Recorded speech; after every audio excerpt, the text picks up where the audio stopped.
visit our meeting. The Valdai Club has the great privilege, for more than around 33 years we've been meeting with you, discussing the most relevant issues, and I'll say that probably very few people can boast of that. And the 22nd meeting of the Valdai Club that has been held in the past 3 days was titled The Polycentric World Manual. We are trying to move from comprehending this new world to some practical matters, to be able to figure out how to live in this world. Now, we cannot do that entirely, but we might be sophisticated or advanced, but still users, and you are a mechanical engineer, probably, of this multipolar world. So we expect some guidelines, some guidance from you of how we can apply our potential.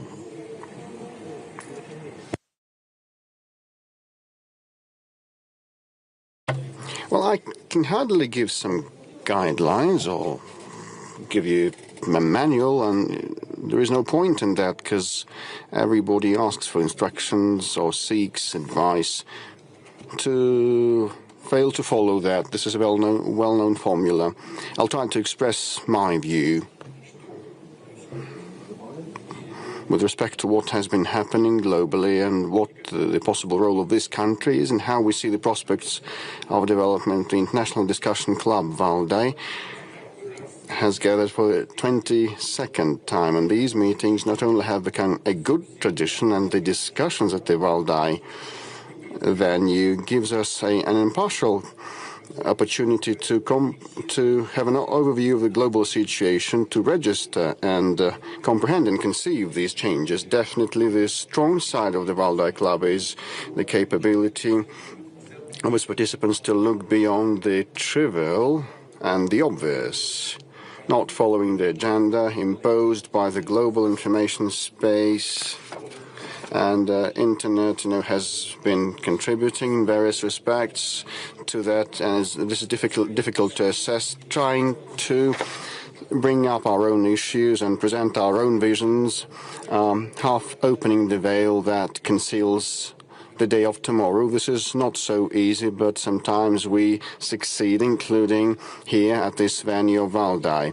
But we noted on many occasions that we're living at a juncture with rapid and profound changes, I'd say dramatic changes, and no one definitely can fully foresee the future. That does not rid us of obligation to be ready for anything that can happen. Actually, as the recent times and recent developments have shown, we should be ready for anything, and everyone's responsibility is huge for the fate of their own and for this country, and the stakes are extremely high. The annual report of the Valdai Club has been dedicated this time to the multipolar, polycentric world. And this topic has long been on the agenda, but now it merits our special attention. I'm in agreement with the organizers. The actual multipolarity defines the frame of reference that the states operate in. I'd like to try to describe the distinctive traits of today. First of all, it is a much more open or creative space of foreign affairs conduct. There is nothing that has been predetermined in advance. Things may develop differently, and a lot depends on the accuracy and the balance of measure and the degree of restraint and the degree of well-thought-over actions of all the stakeholders. And in this ample space, it's very easy to lose your way and lose your bearings, and as we can see, that happens quite often. Secondly, this multipolar space is very dynamic. Changes happen, as I have said, rapidly and abruptly overnight. And it's hard to prepare for them, it's hard to predict them, and one should respond instantly, in real time. Third, what is important, this space is much more democratic, paving the way for a big number of political, economic stakeholders to come into play. Probably never in history we had that many countries in the global arena that seek to influence the regional and global developments. And a bigger role than ever before is played by the cultural, historical, civilization specifics of different countries. One should find common ground and concurrence of interest. No one is ready to play by the rules set by someone somewhere far away. As a well-known song goes, behind the mists or behind or over the oceans. Hence the faith. All decisions are possible based on the accords that would be okay for all the interested or related stakeholders. Otherwise, no viable solution would be attained. Only and merely gaudy phrases and fruitless play of ambitions. Hence, to attain the results, harmony and balance are needed. And finally, the opportunities and threats of the multipolar world are inseparable from each other. Definitely, the weakening of dictate that was typical of the previous period and expansion of the freedom for all is an obvious boon. At the same time, in this context, it's much more difficult to strike this solid balance, which is actually a blatant and extreme risk per se. So such a situation on the planet that I have tried to briefly portray is a brand new phenomenon. The international affairs are going through a radical transformation. Paradoxically, multipolarity has become the direct effect of attempts to impose and maintain the global hegemony. The response of the international system and the history itself to the obtrusive aspiration to fit all in a single hierarchy with the West at the top. A failure of such an undertaking was only a matter of time, and we were warned about that always. And by historical standards, that happened quite rapidly. 35 years ago, when it seemed that the confrontation was coming to a close and the Cold War was coming to a close, we hoped that for an advent of the epoch of true cooperation, it seemed that no ideological and other obstacles were there that would preclude to resolve jointly uniform problems and common problems for the humankind, sorting out and resolving conflicts and disputes, building upon the mutual respect and taking into account everybody's interest. Let me digress and give a historical excursus here. Our country, wishing to eliminate the grounds for bloc-based confrontation, create the common space of security, stated 2 times that we were ready to join NATO. For the first time, it was back in 1954. In the Soviet times, and for the second time during a visit by President Clinton, U.S. President Clinton, in Moscow in the year 2000, when we spoke about that with him, and both times we were turned down, straight away. I repeat, we were ready for joint work and non-linear steps in the global security and stability sphere, but our Western counterparts were not ready to rid themselves of the captivity of geopolitical and historical stereotypes and this simplistic world view. And I stated about that on many occasions in public. When we spoke with President Clinton, he said, it's very interesting. I think it's possible. But several hours later in the evening, he said, I sought the advice of my team. It's unfeasible. And when will it be feasible? It boiled down to nothing. So a real opportunity to shift to the positive vector is something that we had, but alas, some different approach prevailed. The Western countries succumbed to see and have this absolute and will this absolute power.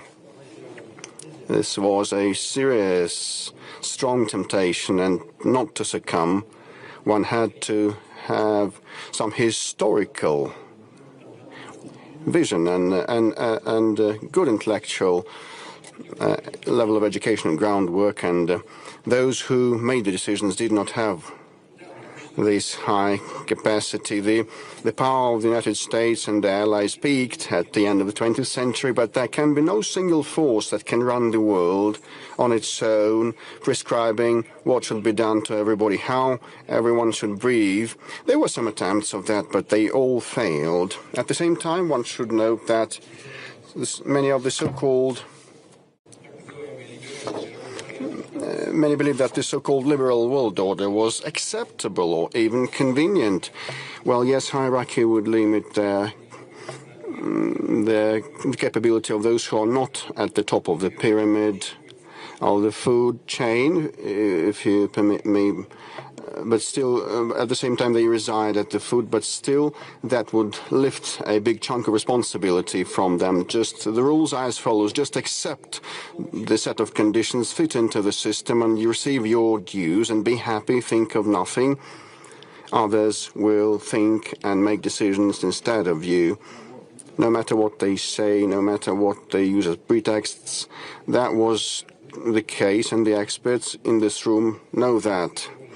Some people were conceited enough to believe that they can admonish everybody. Others played up to the strong ones, being obedient, bargaining chip and item and trade, avoiding problems and receiving their small perks. And now in the old world in Europe, we have a lot of such politicians left still. Those who were not in agreement, tried to uphold their interests, were considered kind of weirdos, to put it mildly, and they were told nothing will come out of that, and so you are nothing against our power, an empty spot. The most recalcitrant ones were educated by the self-proclaimed grandees, and without any scruples, and resistance was useless, they said. That did not result in anything good. Not a single global problem was resolved. At the same time, still new and new problems keep piling up. The global governance institutions created in the past either don't operate and work properly or have lost their efficiency to a huge extent. No matter what capability or potential a single country might have, any power has its limits. And in Russia we know that there is a proverb saying, might makes right. However, there may be a stronger might. There always can be a stronger might. You know, this is the gist of the global developments. There may always be a stronger might. Attempts to control everything around oneself would result in overstraining and overload, and that would impact the internal stability, weaken the internal stability, giving rise to legitimate questions among the nationals of those countries who tried to act as grandees. You know, some time ago I heard similar things from our American colleagues who said that we acquired the world but we lost America. I just want to ask a question. Was it worth it? And have they acquired anything at all?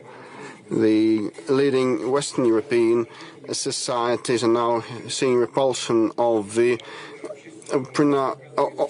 excessive ambitions of the political leadership. The barometer shows that the establishment doesn't want to cede power, and they have been engaged in direct deception of their nationals,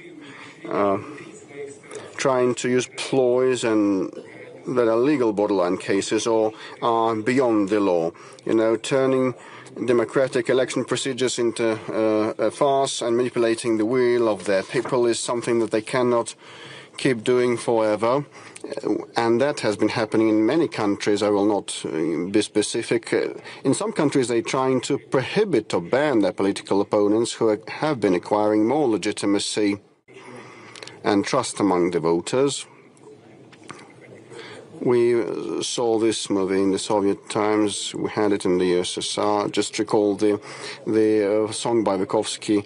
The military parade was prohibited. Everything will be prohibited shortly. The prohibitions won't work. And the will of the people is simple. Let the let the leadership cater to the needs and the living standards of the people, not chasing chimeras. The United States, where the bottom-up sentiment of the people led to a radical change of the political vector, is a vivid example, and these examples can be contagious.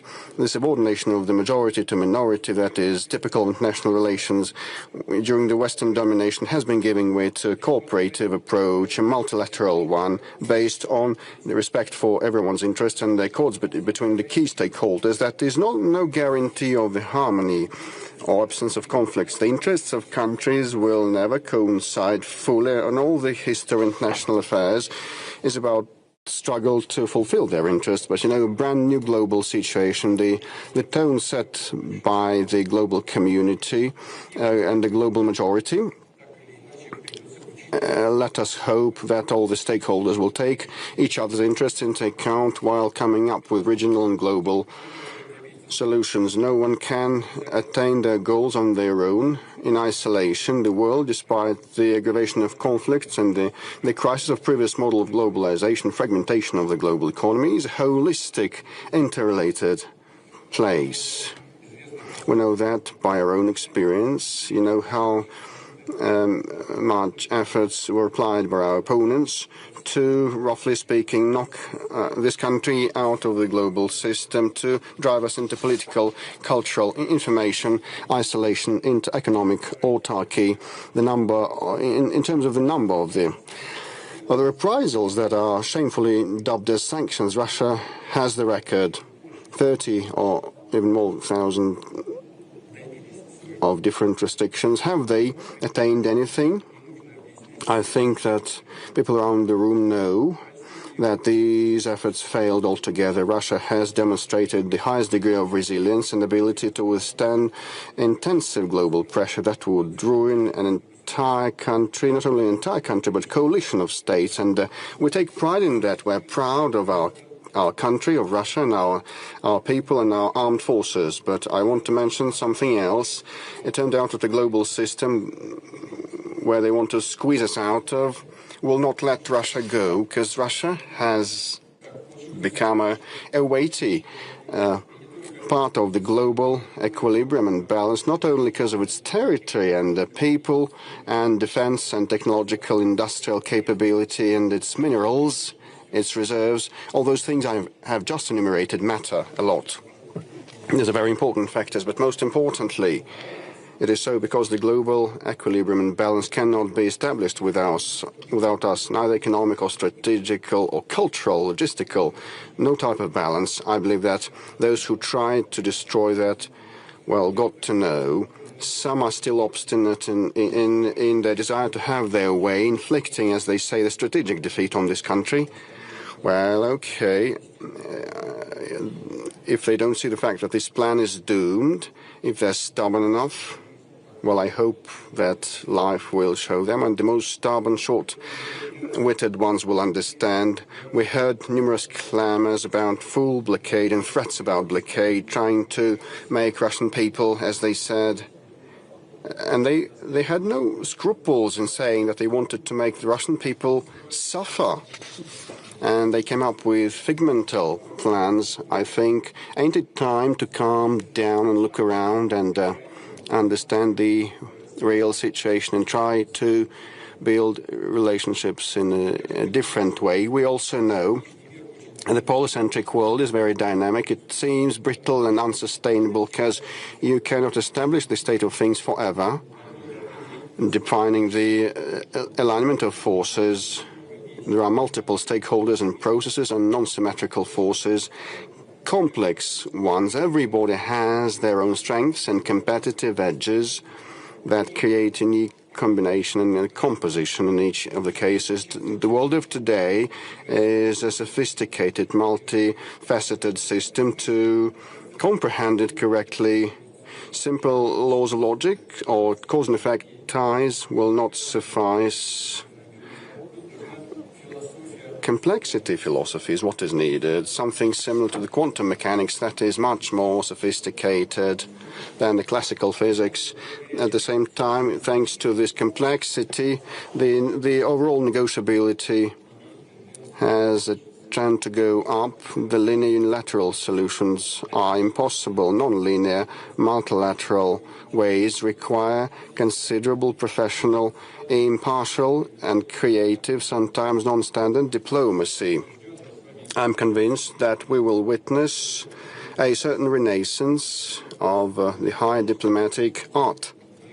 And the essence is about the way to pursue dialogue, coming to terms with the neighbors and single-minded stakeholders, and which is more difficult, come to terms with your opponents. In this spirit of the diplomacy of the 21st century, the new institutions have been developing, the expanding BRICS group and the major regional entities like Shanghai Cooperation Organization in Eurasia, and more compact but no less important regional groupings. There are numerous appearing around the globe. You know about them quite well. All these new structures are different, but they are united by the same trait.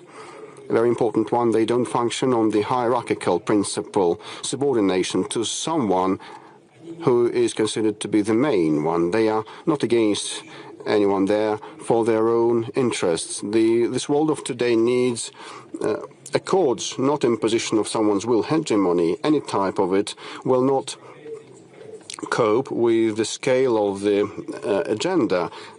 Providing for international security in these terms is a very, very relevant and comprehensive matter. The growing number of stakeholders with different goals and polycentric cultures, their own identical original traditions, the global complexity makes it much more difficult and complicated to come up with this new approaches towards global security, but it gives us new opportunities. The bloc-style ways that are doomed to give rise to confrontation have become anachronic, pointless. We see that our European neighbors are now trying to patch up the cracks and plaster the cracks of the edifice of Europe. They want to overcome this cleft, to strengthen the shaken unity that they were so proud of and flaunted with, not because of resolving, not with the help of resolving their own domestic problems, but, stoking up the enemy image. But people in those countries are wise enough to, take to the streets, and despite they stoke up situation at the outer border, they try to recreate the well-known enemy that they invented hundreds of years ago, Russia. And many people in Europe do not know what's so horrible about Russia. Why should they tighten their belts countering Russia, forgetting about their own interests, sacrificing them and acting in their own detriment? But the ruling elites of the United Europe try to stoke up hysteria. They say that the war with the Russians is in the offing, and they keep repeating that gibberish over and over again. I look and hear what has been said. I'm bewildered. Can they be serious? Can they believe in what they're saying, that Russia is trying to attack them? This is impossible to believe, and they try to convince their own people of that, and they may be non-competent. Either non-competent if they believe in that, because it's impossible to believe in this nonsense, or they may be decent enough because they do not believe in that themselves, but try to convince their own people. Just calm down and sleep quiet and try to get to grips with your problems. Look at what has been happening at the European streets, what has been happening with the European economy and industry, huge crisis in their culture and identity, huge debt burden and growing social welfare system, the migration that has been out of control, growth of violence, radicalization of leftist, ultra-liberal, racist, marginal groupings. Look at Europe being relegated to the periphery of the global competition. We all know that the threats aggressive threats towards Russia that Europe has been trying to intimidate itself with are far-fetched. And the auto-suggestion is a dangerous thing, and we cannot, unfortunately, fail to pay heed to that, and we must take that into consideration because of the need to sustain our defense and security, and we're looking at the militarization of Europe that has been gathering pace. Are these plain words or simple words or lip service, or is it serious? Because they say that the German army should be the most powerful in Europe. Okay, we have been listening to that attentively and eyeing that closely, trying to figure what they actually mean. I believe that no one has any doubts that the response of Russia will not be long in coming. The response to such threats will be, to put it mildly, quite convincing. This is about the response. We never initiated any military standoff. It's pointless, uncalled for, and absurd. It would drive us away from resolving real problems and challenges, and the societies sooner or later will bring their leaderships to account for ruining and ignoring their needs and aspirations and hopes. But if someone has a desire to rival with us in the military sphere, okay, go for it. Endeavor. Russia proved on many occasions when threats to our peace and security come to the fore, and threats to our sovereignty and our statehood, we are swift in responding. No, you should not provoke us. Never ever did it end badly for the provocateurs, and no exceptions will happen in future. There will be none.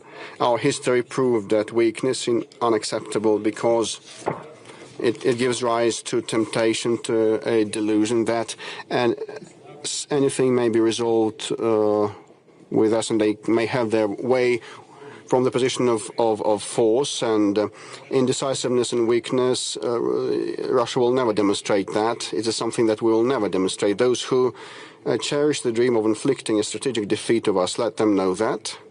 And those speaking actively about that,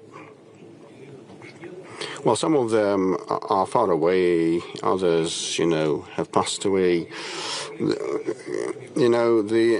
There are no objective reasons related. There are very many reasons related to the man-made or social nature. So it's no use spending forces and energy on artificial, contrived contradictions. This is wasteful and silly. International security is so multifaceted and indivisible that no delimitation of values can split it. Only meticulous, all-round work with the involvement of different partners, building upon creative approaches, can help resolve this very complex security equation in the 21st century. And there are no more or less important elements. It is all resolved in concert. As a whole, our country has been upholding for the indivisibility of security principle. I said on many occasions that security of some countries cannot be at the expense of others. In this case, there will be no security for anyone. Saying this principle coming into play is something that will fail. To do the euphoria of those who had lust for power, who believed themselves to be the winners of the Cold War, brought about the desire to impose unilateral ways and approaches and their thoughts about this current situation, and that gave rise to many conflicts like the Ukrainian ones, and became the root causes of many conflicts in the late 20th to the early 21st century. Now no one is safe as a result of that. We should come back to the origins and correct the mistakes made, but the indivisibility of security today, unlike in late 80s and early 90s, is a much more complex phenomenon. It's not only about the military and political balance and the consideration of each other's interests. Our security, the security of humankind, depends on our capability to respond to challenges that stem from man-made and natural disasters. technological development, new rapid social demographic information developments, all those things are interrelated, happening on their own in an unpredictable way, having their own intrinsic logic and laws, and sometimes not in coordination with the will and expectations of people. The humanity risks to be left behind in this situation as a side observer, not being capable of ruling the situation or managing the situation. This is a systemic challenge for all of us, and definitely this is an opportunity for all of us to work together. There are no off-the-shelf answers, but I believe that to resolve global challenges we need first to approach them without this ideological predetermination, without didactic tone. In this spirit, I'll explain how it is done to you. Secondly, it is important to understand that this common, indivisible affair that requires joint work of all the countries and nations, each culture and civilization should make their own contribution, because allow me to reiterate, on our own, nobody knows the right answer. It can be fostered only in the process of joint constructive search, by uniting and not dividing our efforts and national experiences of different states. Allow me to repeat myself. Conflicts and clashes of interest have existed and continue to exist, and they will exist. The issue is how we solve the multipolar world, as I've already mentioned, is the return to classic diplomacy, where the key to resolution is through mutual understanding, mutual respect, and not coercion. Classic diplomacy was able to take into account the viewpoints of different entities of international life, this complexity of concerts of multiple powers. But in due time, it was replaced through Western diplomacy of monologue, of endless lessons and demands.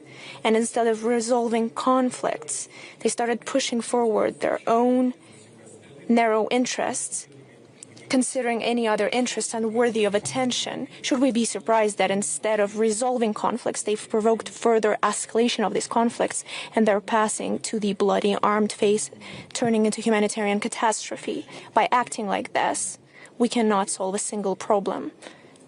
And over 30 years, there have been endless examples of that. One of them is the Palestinian-Israeli conflict, that through the script of Western unilateral diplomacy, fully overlooking history, tradition, identity, the culture of people living there, they can solve. Just as they can stabilize the situation in the Middle East, which in turn continues to degrade. And we're taking a closer look at the initiatives of President Trump. But I believe there could be light at the end of the tunnel. Horrible example is the Ukrainian tragedy. It's pain for both Ukrainians and Russians, for all of us. The reasons for the Ukrainian conflict are well known to anyone who has gone far enough to look at the back history of its current most critical stage. And I will not repeat myself. I'm sure that everyone here is well aware and understands my position on the issue. I have voiced it many, many times. But we also know something else. Those who encouraged, goaded, and armed Ukraine, stirring it up against Russia, for decades fostered rampant nationalism and neo-Nazism, simply couldn't care less, not only for Russian interests, but for Ukrainian interests, either for true interests of the people of that country. They have no remorse for that people. It's nothing but expendable material for globalist expansionists on the West, as well as their serfs in Kiev. The results of reckless filibusterism speak for themselves. Let's ask ourselves another question. Could it be different? And allow me to go back to what President Trump said. He said that had he been in power, that could have been avoided. And I agree with that statement. It's true, it could have been avoided had the work been built differently with the U.S. administration back in the day. If Ukraine hadn't been turned into a destructive weapon in someone else's arms, had they not used the Northern Atlantic bloc approaching our borders, had Ukraine preserved its independence, its true sovereignty, And another question: how should we have resolved bilateral Russian-Ukrainian issues that were obviously consequence of disintegration of a massive country and complex geopolitical transformations? I believe that even the disintegration of the USSR had to do with the position of the Russian leadership back in the day to get rid of any ideological confrontation, hoping that now that we've dealt with communism, now we will build a true flourishing world. No, but it seems that there are other factors at play, geopolitical and factors of different kind, and ideological clashes had nothing to do with it. How should they be resolved in a polycentric world? And how would the situation in Ukraine be resolved?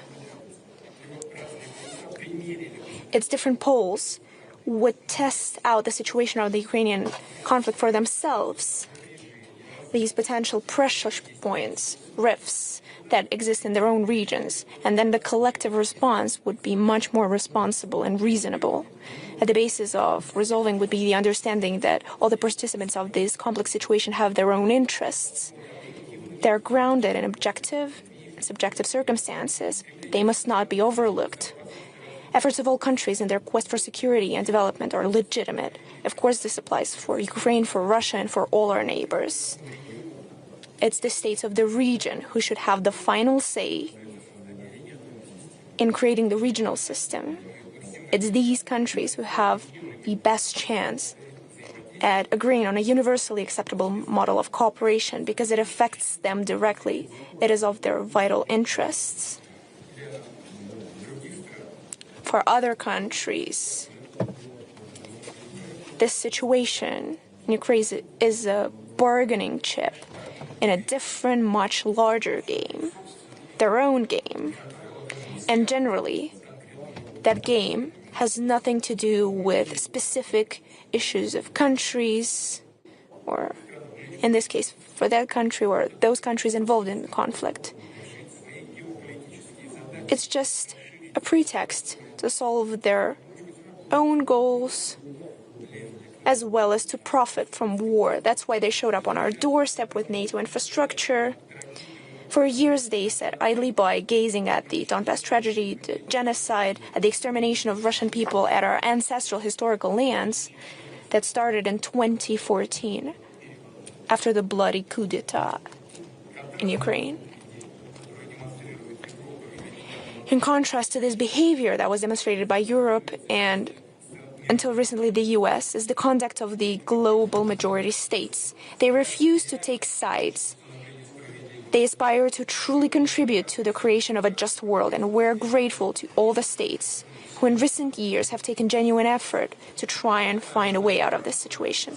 These are our partners, the founders of BRICS, China, India, Brazil, South Africa, the Belarus, North Korea. These are our friends in the Arab Islamic world. First and foremost, Saudi Arabia, the United Arab Emirates, Qatar, Egypt, Turkey, Iran, Serbia, Hungary, Slovakia in Europe, and many African and Latin American countries.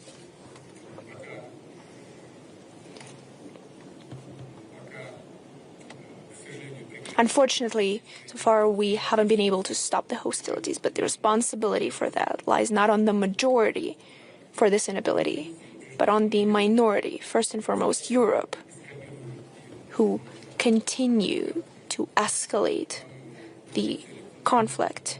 And I believe there is no other goal over there. At the same time, I believe that goodwill shall prevail, and we have no doubt about this.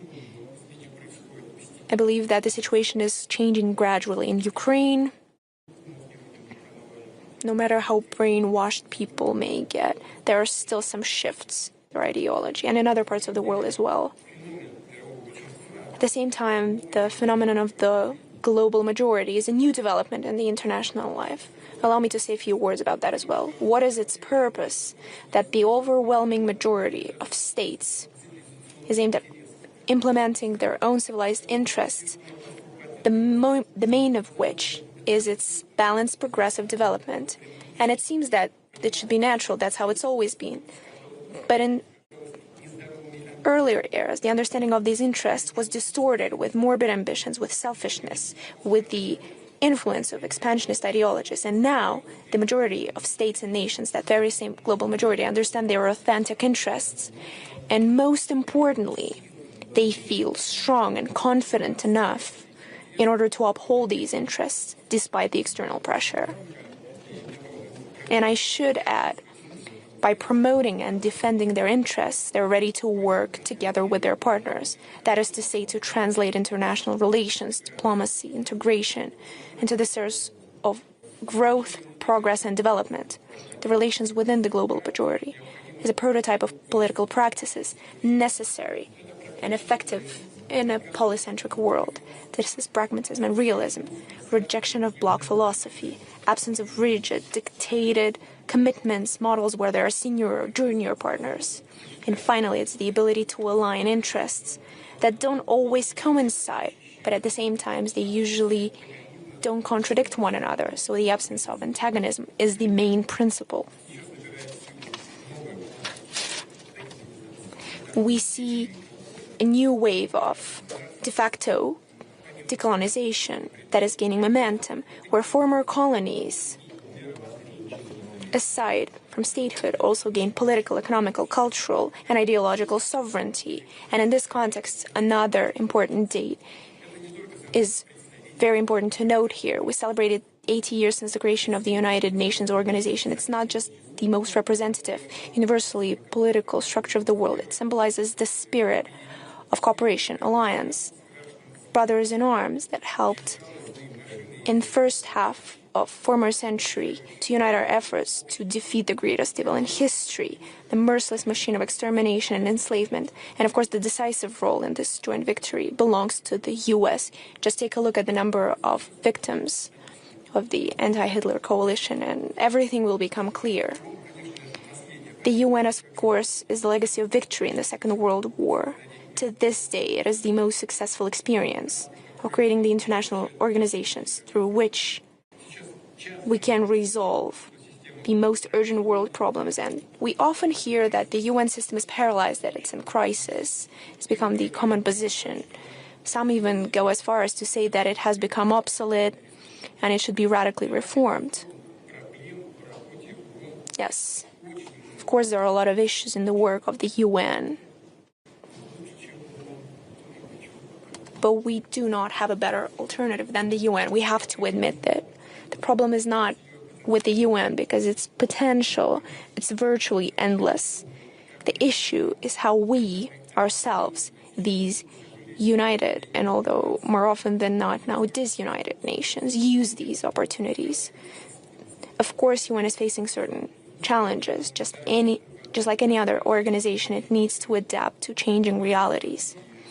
But in the process of its restructuring, configuration, it is especially important not to lose sight or twist the main idea of the organization, not just the one that was embedded when creating the whole UN system, but also the newfound idea that has arisen in the process of its complicated development.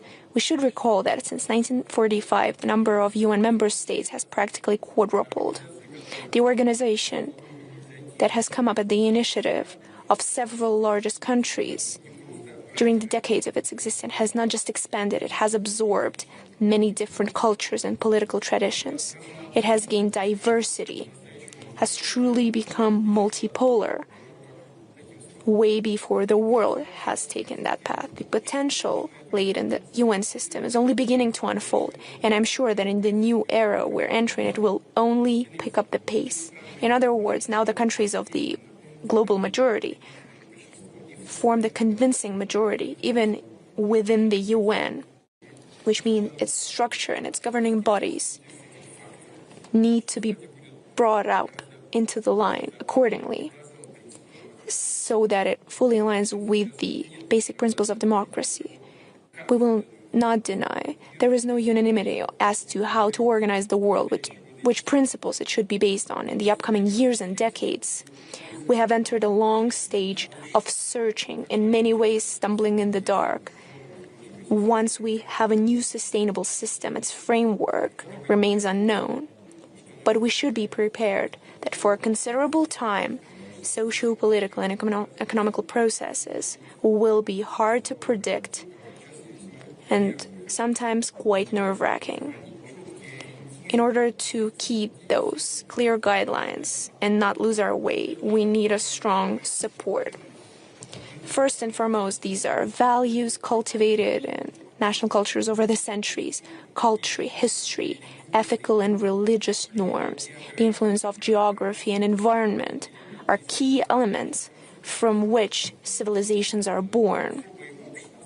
Special entities that have been created over centuries that determine national identity, value orientations, traditions, all that serves as a guideline, allowing us to find our way and allowing us to weather the storms of rough waters of international life.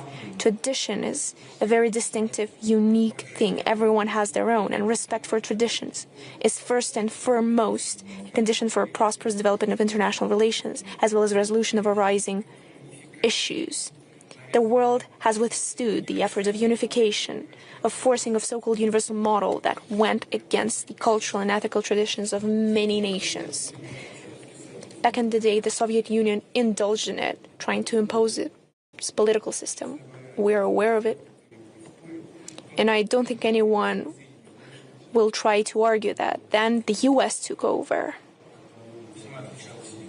But the Europe has come up big as well. But in both cases, nothing was achieved. Perfunctory, extrinsic, artificial, something imposed doesn't last long. And those who have respect for their traditions usually doesn't encroach on others. Today, against the backdrop of international instability, it is especially important to lay your own groundwork of development that is independent on the international whirlwinds. And we see how many countries and nations turn to these foundations. And it's not only happening in the global majority states, but in Western societies as well.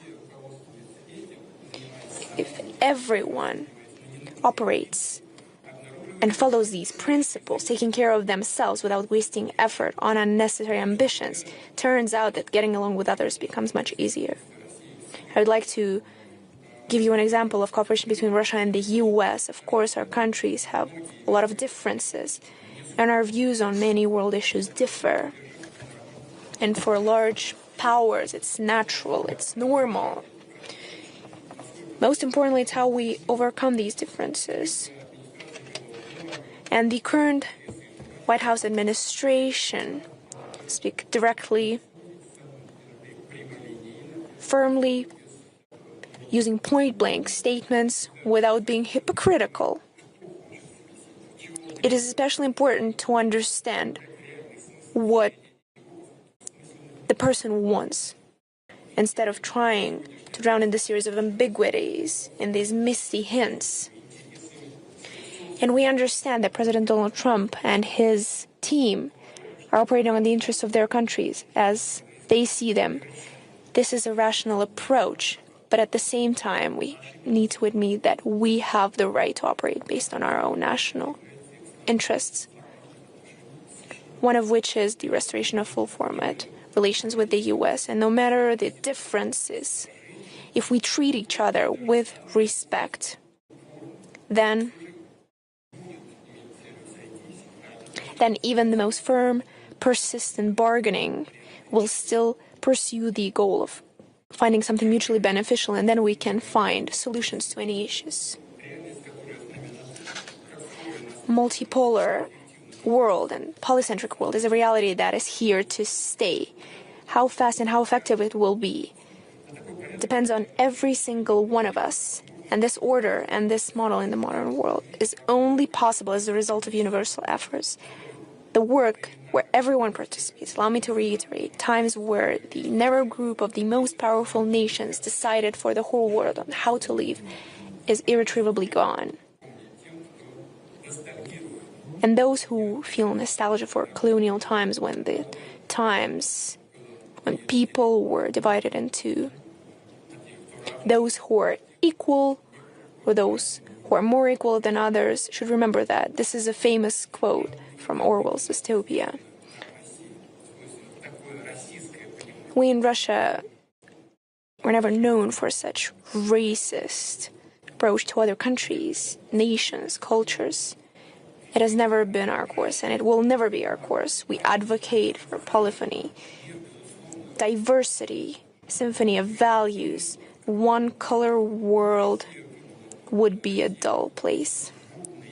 Russia's path is tumultuous and it's full of unexpected turns. The formation of Russia's statehood is a constant overcoming of colossal historical challenges.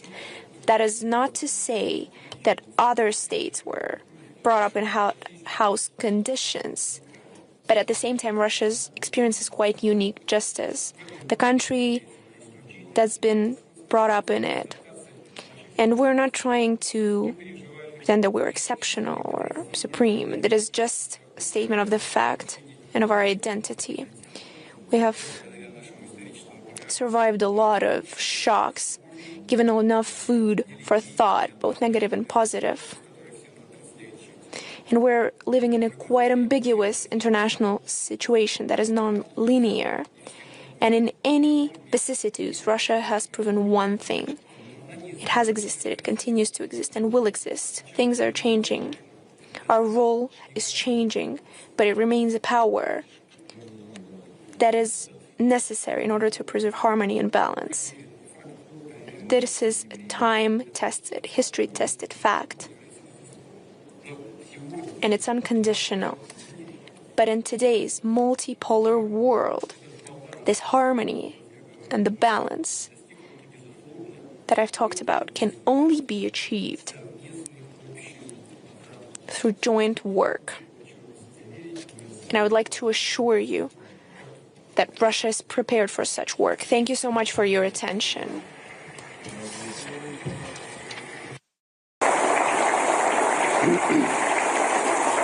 Спасибо. Thank you. Владимир Владимирович, огромное спасибо за... Mr. President, many thanks for this. I have tired you. I apologize. No, we have just started. It's merely the beginning. But you have set the very high bar for this conversation that will cling to many of the topics that you have just mentioned. Actually, indeed, this polycentric multipolar world order is kind of still fledgling, and description is at the inceptional stage. It is very complex and sophisticated, and as in an old parable, we may touch a part of our body, of a body, and believe this is the entire elephant, but it's merely a part of the elephant's body. Well, I've cited practical examples. These are no idle words, not lip service. Sometimes we're faced with different issues to be resolved in different parts of the globe, and in the past times there were two blocks, the Soviet bloc and the Western bloc, but currently things have changed, and now I may be facing a dilemma whether I should act in this or that way. But if I act in this way, this will impact those stakeholders. If I act in another way, this is impact someone else. So, and well, in several occasions we opted for an omission. Sometimes it is wiser to exercise restraint than to act. And these are the realities of today, and this is something happening in practice. Well, at school, have you been playing chess?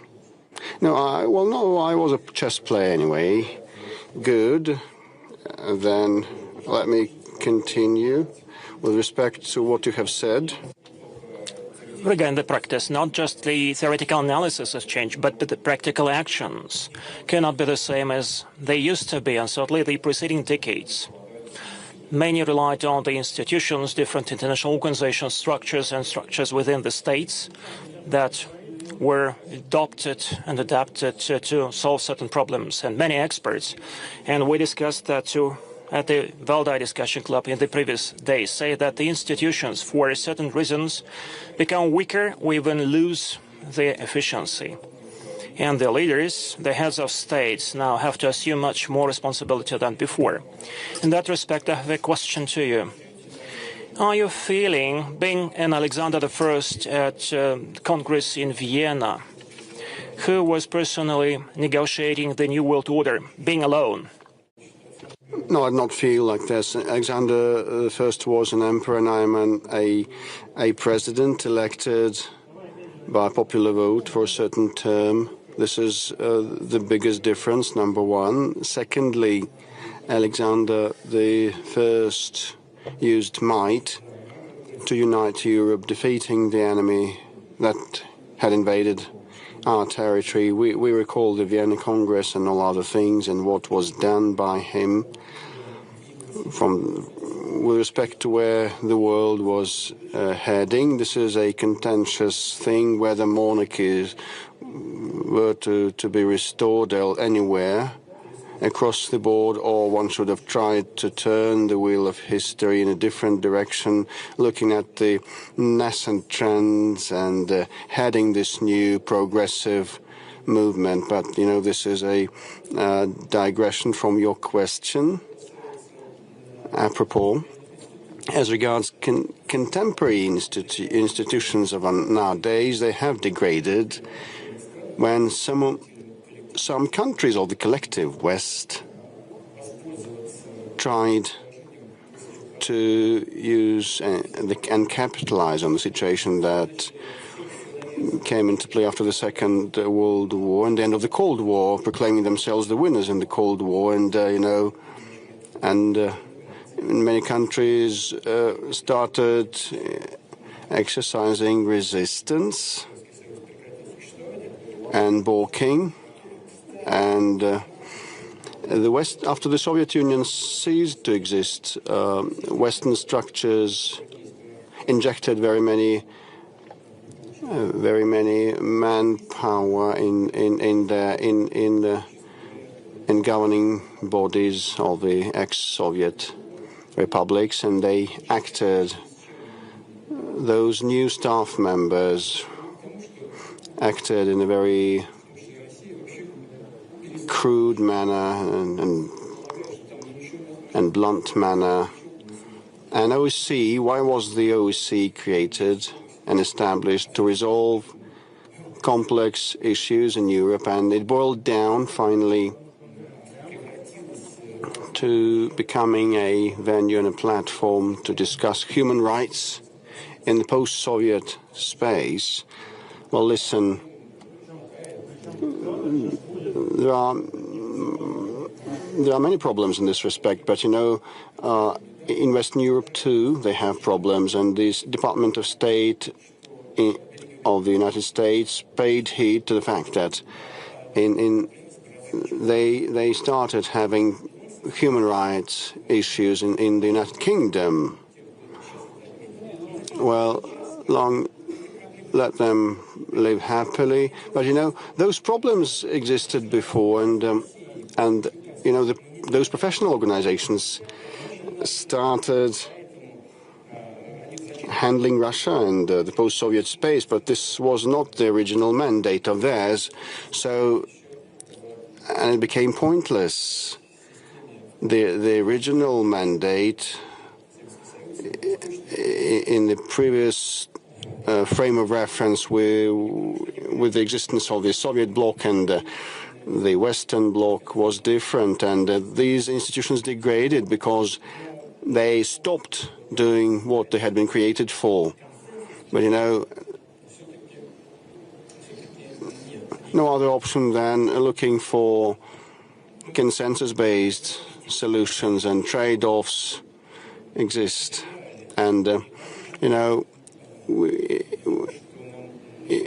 we came to understand gradually that some institutions were to be established to resolve different matters, not the way our Western colleagues and counterparties tried to resolve them, but, building upon consensus. This is how Shanghai Cooperation Organization was established. Well, originally, it was about sorting out the borderline disputes between the former Central Asian republics of the USSR and China, and it proved efficient, very efficient, and we started expanding its mandate, and it lifted off, and gradually this is how BRICS came into existence. I received the Indian Prime Minister and the Chinese President, and I suggested we should have a RIC format, tripartite format, and we agreed to get together on a regular basis and engage our foreign ministers, and we kicked the ball rolling, and despite some of the minor problems that they had between themselves, some of the issues, anyway, this platform, this organization proved efficient, and no one wants to bulge out or press ahead with their interests. And everybody got to understand that balance should be struck, and Brazil and South Africa volunteered to join, and BRICS was established. So these are natural partners united by one and the same concept of how to find solutions to different problems in a mutually acceptable way. And, I mentioned regional entities in my intervention, and their authority and clout have been growing. This is the guarantee that this new complex multipolar world has all the chances to become sustainable. In your presentation, you used a very nice metaphor about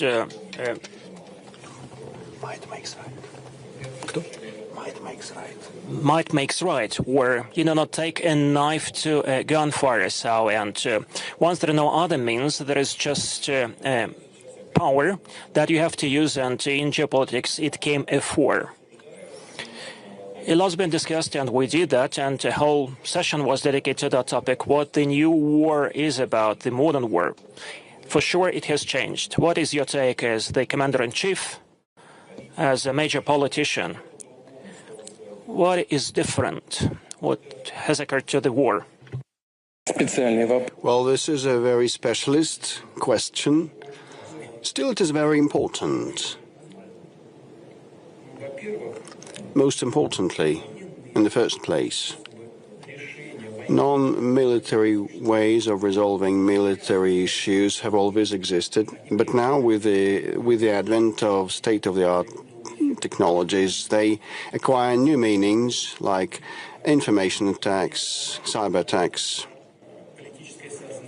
trying to impact political consciousness and sentiment of a potential foe nation, and attempts to see the degradation of this public sentiment, and now we're seeing the revival, renaissance of a Russian tradition.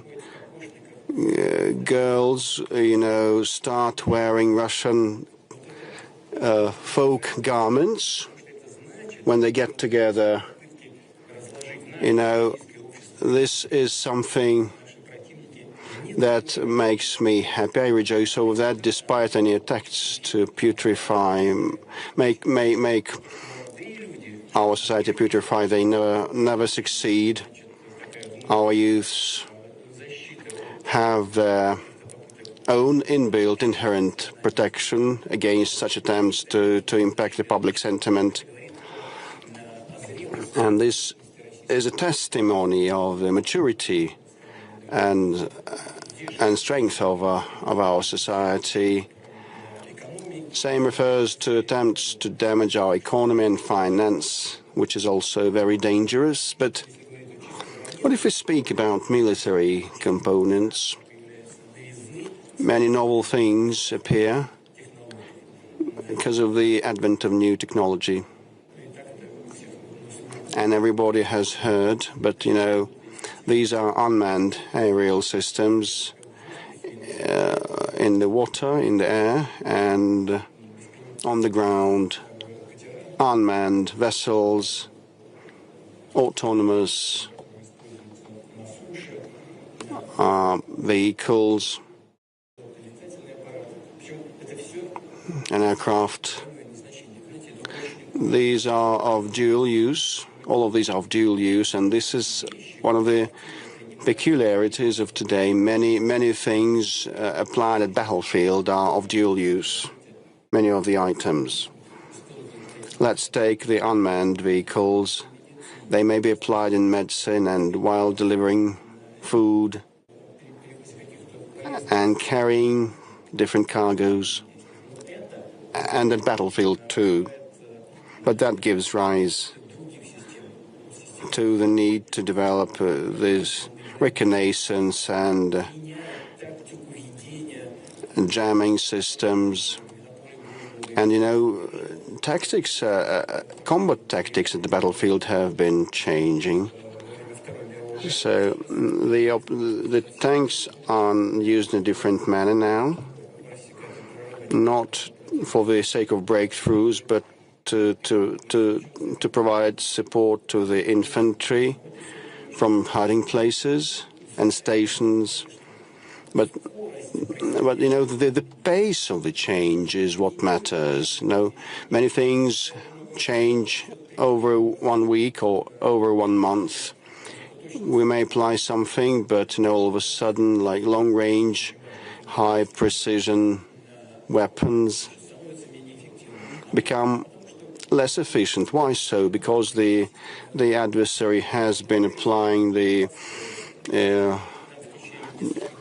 electronic jamming systems, and we need to find an antidote in several weeks, and that happens incessantly at the battlefield and in R&D centers. This is the pace of state-of-the-art change and the rapid change we're seeing today of the current warfare. Everything has been changing apart from one thing. The bravery, the courage and heroism of the Russian soldier remain unchanged, and we take pride in that, enormous pride. When saying Russian soldier, the Russian soldier, I'm referring to all sorts of ethnicities and different creeds and different ethnicities stand up to that, saying that I am a Russian soldier, they say. And this is true. And Peter the Great said, who is a Russian? If you know, okay, but I'll tell you, unless you don't know, a Russian is someone who loves Russia and who serves his country. Thank you so much. Well, regarding kokoshniks or the women's headwear, I understand, and I will dress like that next time. Mr. Putin, you spoke about the speed of change, the pace of change, and really this is very tremendous. And everything is changing so rapidly in the civil sphere and in the military sphere, but probably in the upcoming decades, that would be like that. But 3.5 years ago, when the special military operation was started, some criticism was voiced regarding the Russian army, regarding the Russian state, that we are lagging behind in some aspects. And some failures that occurred were due to that. All that period of time, have we catched up? And secondly, once we're speaking about the Russian soldiers, at the moment, what is the situation on the front line? What is your take? Well, most importantly, it's not that we lag behind, but we ain't seen some of the novel things. Not that we wanted to do something, but we failed to do that on time. Some things are brand new for us, and this is my first point. My second point is that we've been waging a war. We've been manufacturing the military hardware, but on the other side, very many countries, all NATO countries, have been waging war against us. All of them put together, and there are instructors, unfortunately, who actually participate in the hostilities. They established a special center in Europe that has been providing the support to the Ukrainian army, feeding information and intelligence data from satellites to them, training them, supplying arms, and the instructors participate not only in the training but also in the decision making and the implementation of these decisions.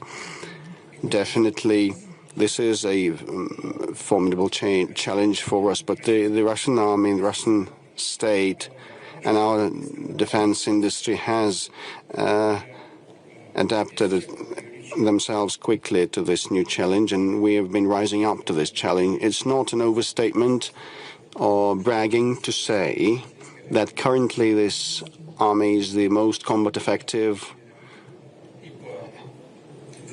with respect to the degree of training and technical capabilities and the knowledge to apply those capabilities and supplying new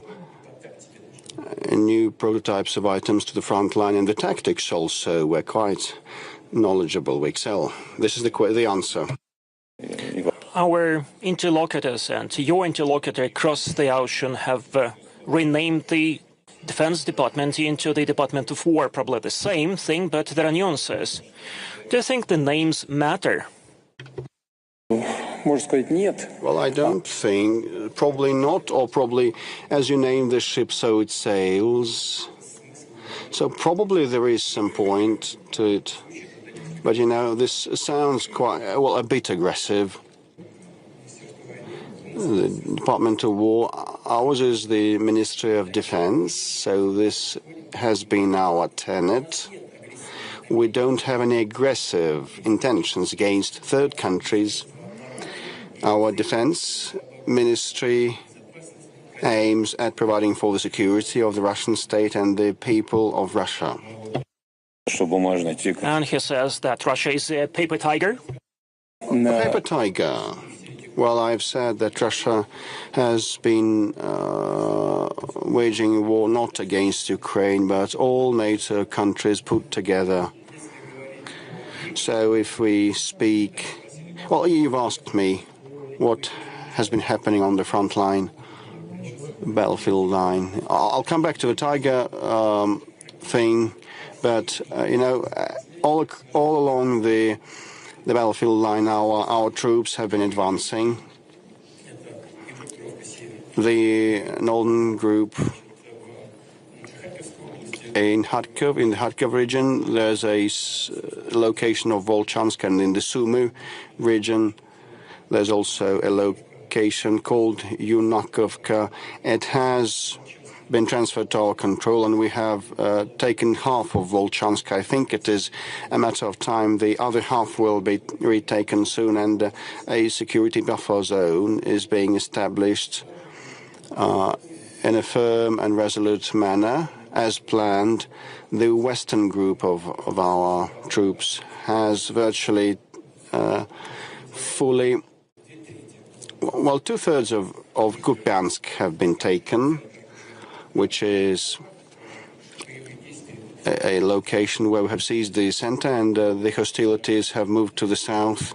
Another major location called Kirovsk has been transferred to our control, and the southern group of our troops has entered the city of Konstantinovka. This is one of the defense bastions like Konstantinovka, Sloviansk, and Kramatorsk, which are the fortifications that had been created for more than 10 years with the help of the Western professionals and military professionals. But we have approached and entered those, including also Seversk, a major location too. And the hostilities are ongoing there. The central group of our army has been quite active and efficient in operations, and they have entered the location of Krasnoarmeysk, the south of it. I will not delve into detail, also because I just don't want to inform our foe, strange as it might seem, because this might seem strange, my words, but actually they don't know what has been happening. They have very little coordination. So I would not wish to supply information to them, but our soldiers work there. Okay, with respect to the Eastern Group, it has been advancing rapidly at a good pace in the north of Zaporozhye region and Dnipro region, and the Dnieper region, regional group also is quite effective and confident. So 0.13% of Lugansk region is what is still controlled by the adversary, so we will retake that, and 19-something% is still controlled by of Donetsk region is still controlled by the adversary. 24 to 25% is the remaining territory under the control of the Zaporozhye and Kherson regions, and I'm in control of the Ukrainians, and we hold the strategic initiative in a confident way in all these locations, but actually we've been advancing steadily and resolutely. Are we a paper tiger? Then what is NATO in this case? What is NATO like if we're a paper tiger? Okay. The main thing for us is to maintain our confidence, and we are confident. Thank you so much.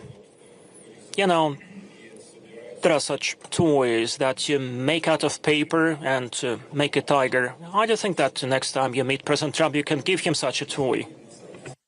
We have our own relationship, and we know what to give one another, and we treat these things with calm and ease. I don't know whether it was irony or what the context was, Well, he uttered that and talking to his interlocutor like the paper tiger. Okay, then what followed? Go and get to grips with this paper tiger, he might have said, but things on the ground are different.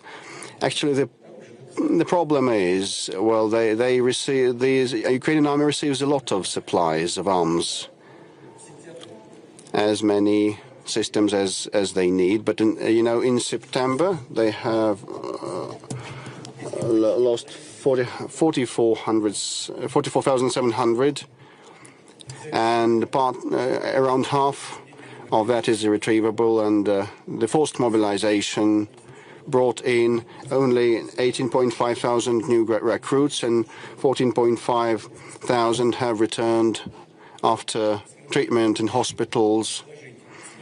If you add the mobilized ones and the returnees and all those who they lost, it's minus 11,000 per month.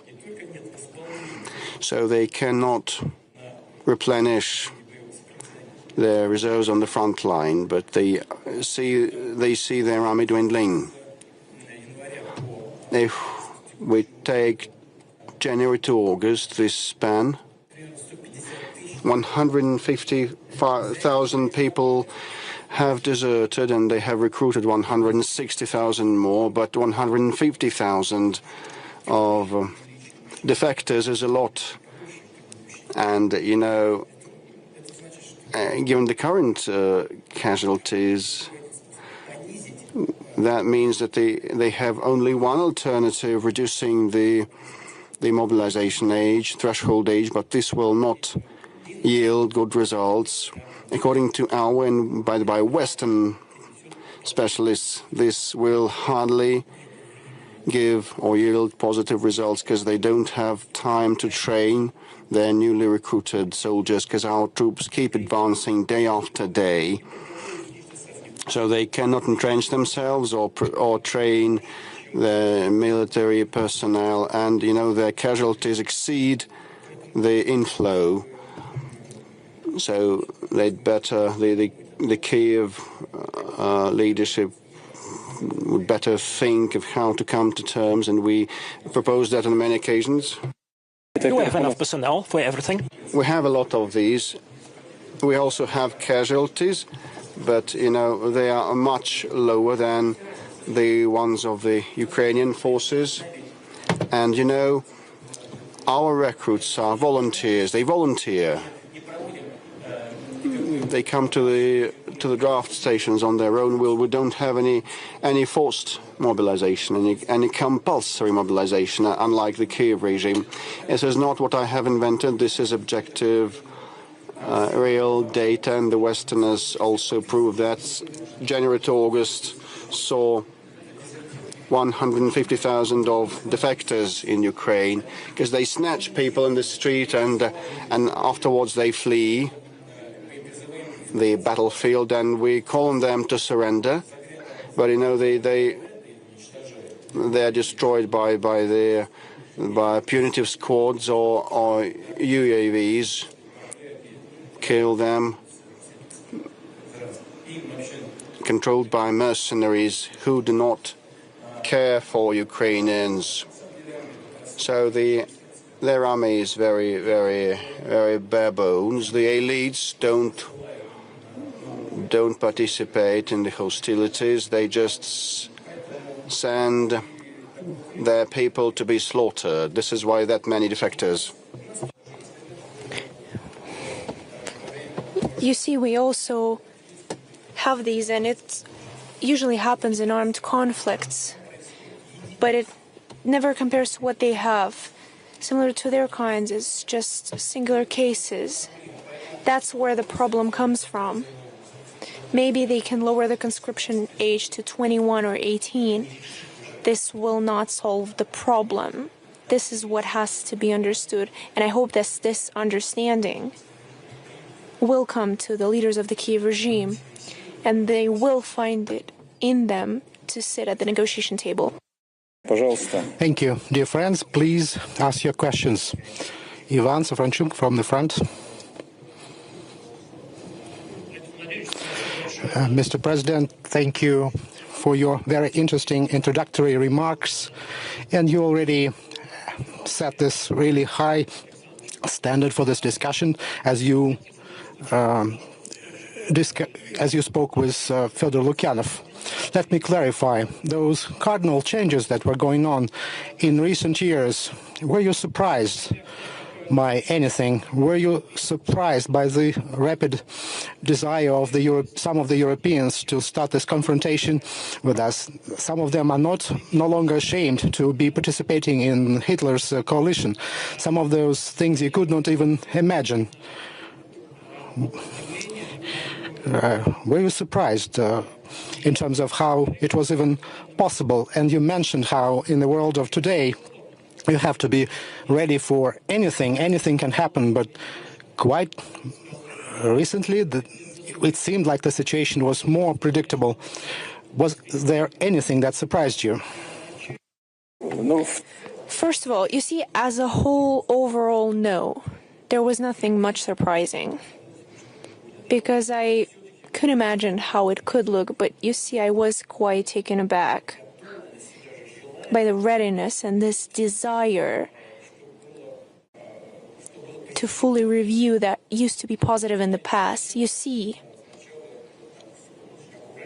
first of all, they've taken these very tentative steps and started to compare the Stalin regime with the fascist regime in Germany, Hitler's regime.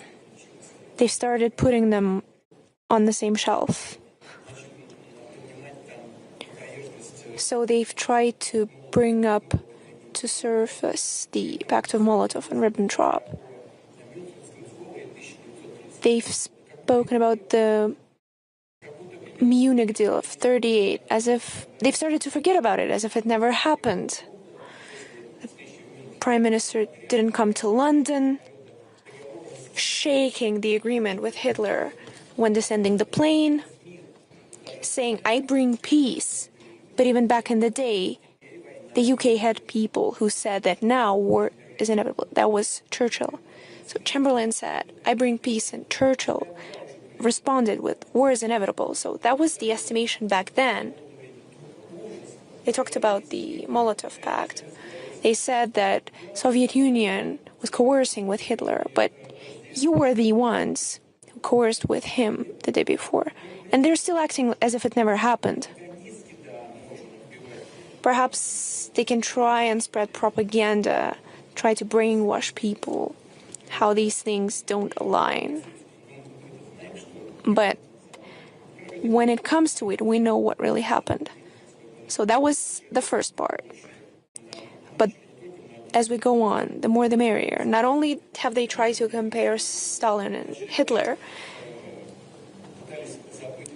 they've also tried to fully forget the results of the Nuremberg process, which is quite concerning because these are participants of a joint fight. And this Nuremberg process was a joint effort. And it happened in order to avoid repetition of anything like that in the future. They started eradicating monuments to Soviet soldiers who fought Nazism. I understand that there were some ideological factors at play. But, as I've already said, the Soviet Union also led the policy of trying to impose political system in Eastern Europe. That is clear. But people who fought Nazism, they laid down their own lives for it. And they weren't at the head of Stalin regime. They weren't in charge of anything. They've simply paid with their own lives, trying to defeat Nazism. And so on and so forth. And this is what shows that there is no end to their rhetoric, but only because it has to do with Russia. They need to set certain arms to it. And when I've come up on stage, I've taken a book with me. I wanted to read something to you, but what I wanted to say, at home, my table, I have a Pushkin book of his works, and sometimes when I have a free couple of minutes, I like to open it because it's quite an immersive, interesting reading, but also to truly immerse myself in that atmosphere, what these people lives looked like, what they thought. And just yesterday I opened this book, I perused through the pages, and I found a poem. Everyone, at least the Russian part of the audience, knows the poem of Mikhail Lermontov-Borodino, Please Tell Me, Uncle. We wasted no time, of course, but I never understood that Pushkin wrote on the same subject as well. But then I took a look at it and I was very impressed by it, because you get a feeling like Alexander Pushkin wrote those very same lines just yesterday, as if he looked at me and said, "Oh, you're about to discuss the Valdai Club. Please take it with you so you can read it aloud to everyone there, my thoughts on the matter." So I was hesitant to do it. But if you allow me, I have a book with me. It's quite curious.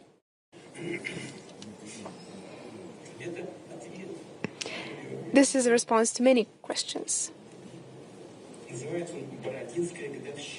The Borodino anniversary. The great day of Borodino. Remembering the brotherhood, we said a lot of troops went threatening Russia with death. The whole Europe was there, and whose star was leading it on? But we stood firmly on the ground, took the bullets to the chest, and the unjust argument was then fair. And then their shameful fleeing, they forgot. They forgot our arms, our snow that buried their fame in the middle of a desert. Their famous feast is so attractive, and they get drunk on the Slavic blood, but their hangover will be hard, and they will sleep for long on the northern fields. You see, this says it all.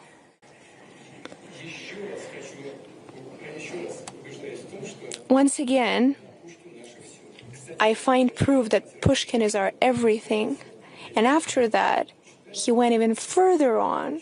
He was so inspired, but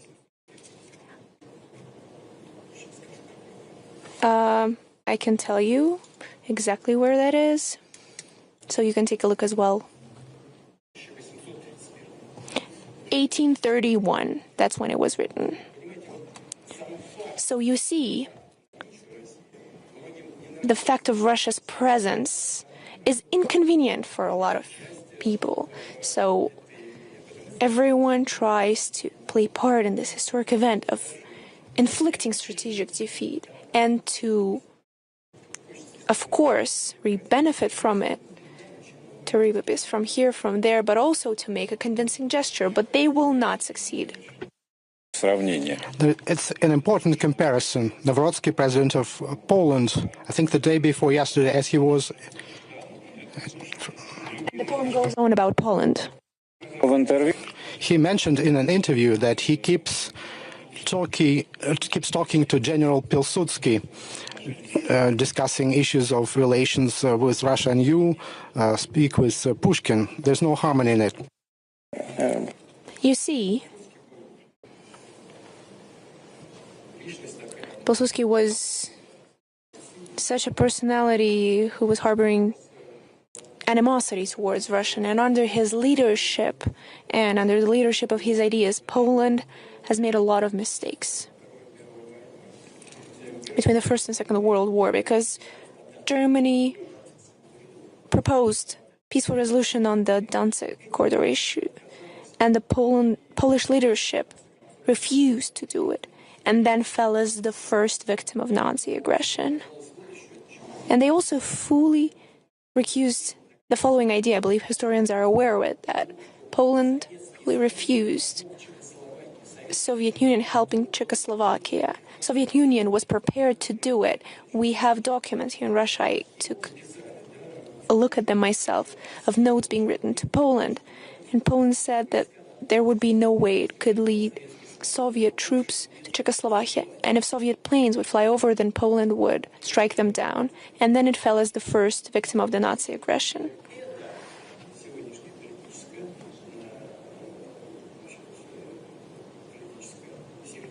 So if this political family of the highest rank in Poland remembers that fact, understanding all the complexities and the intrinsities of historical eras, and takes that into account and truly considers those mistakes, then it could be beneficial.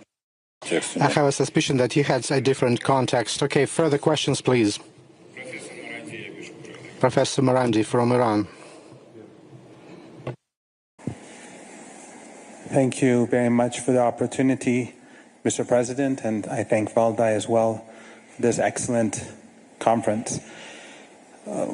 We are all saddened because during the last 2 years we've seen genocide in Gaza and the pain and suffering of women and children being torn apart day and night.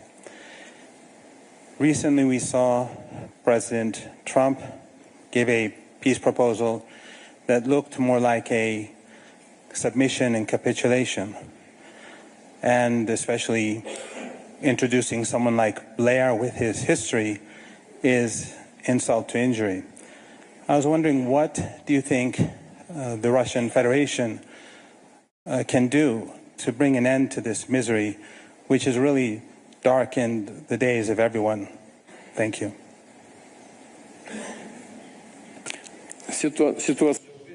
The situation in Gaza, it's a truly horrific event in the modern history of humanity.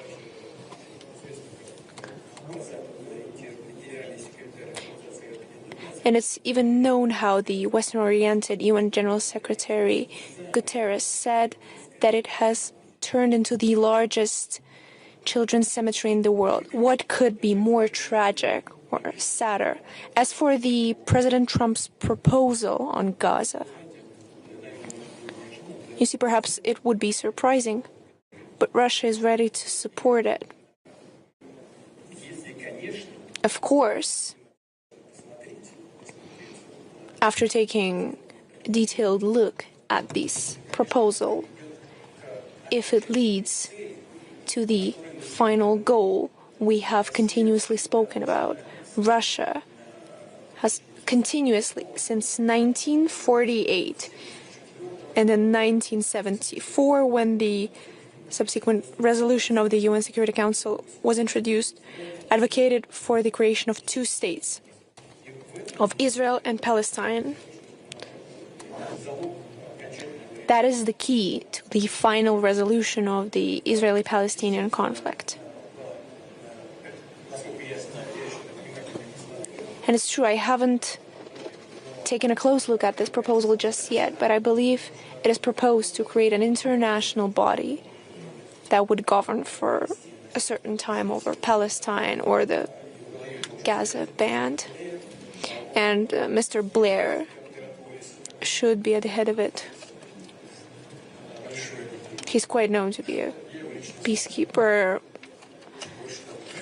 I personally know him. I've visited his home.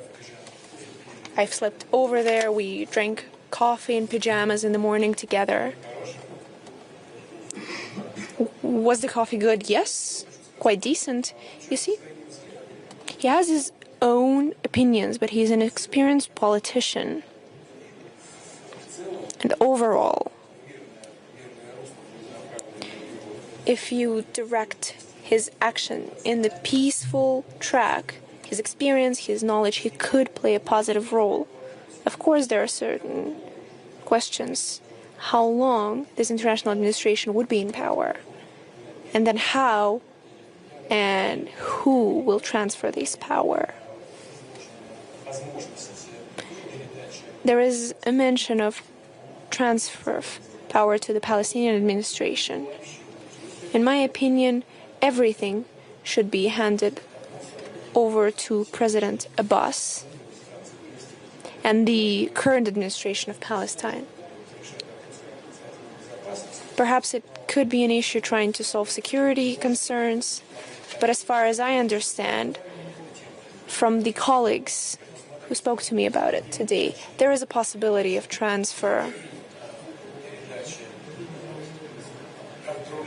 of control over the Gaza Band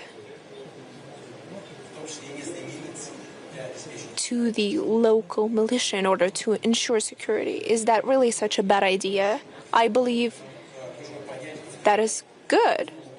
We just have to understand how long the international administration will reign there.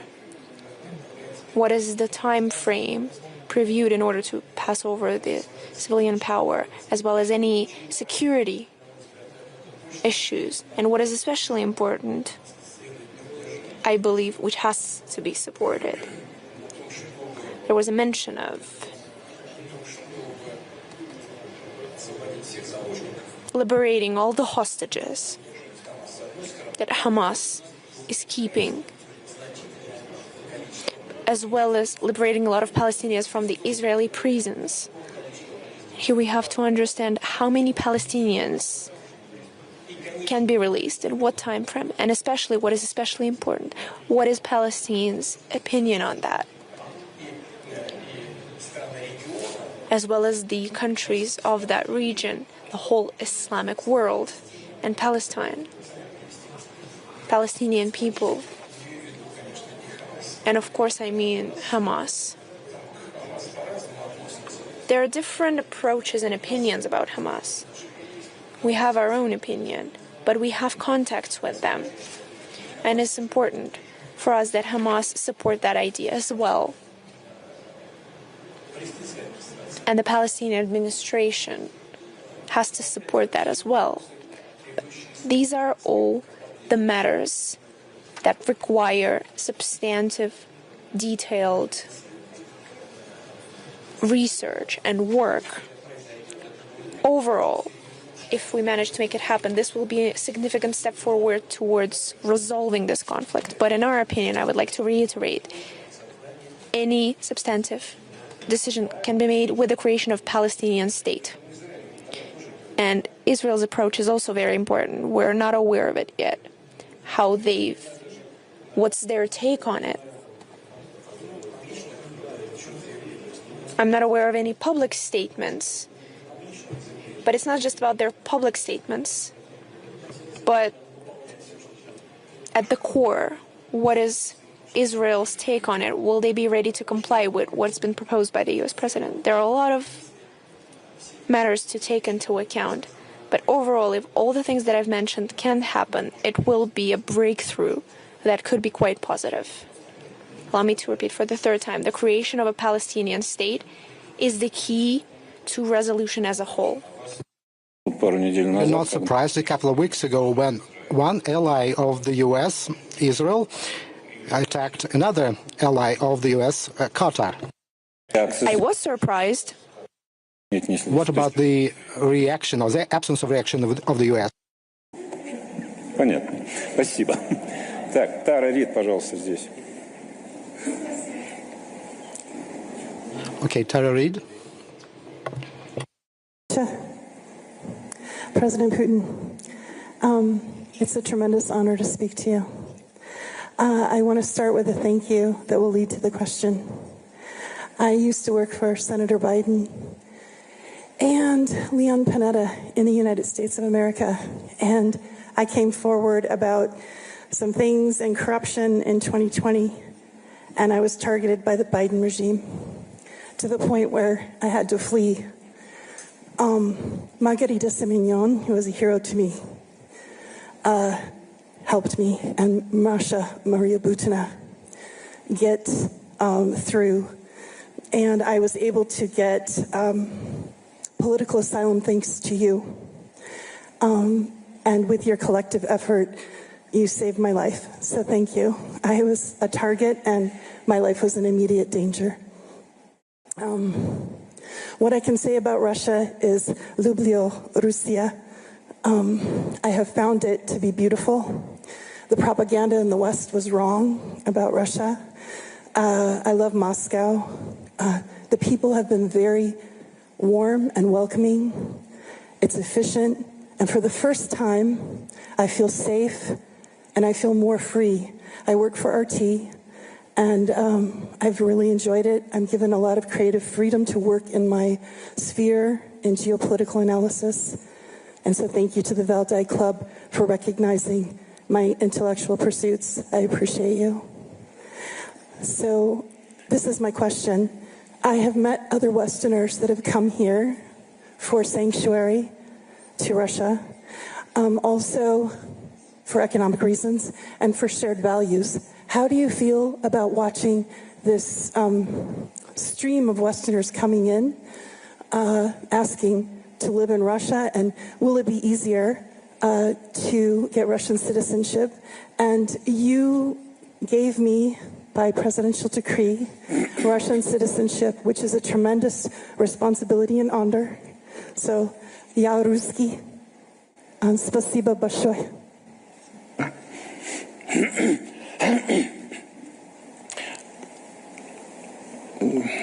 Вы сказали о... You've mentioned common values and how we treat people who come from different countries wanting to live here, who share these common values with us.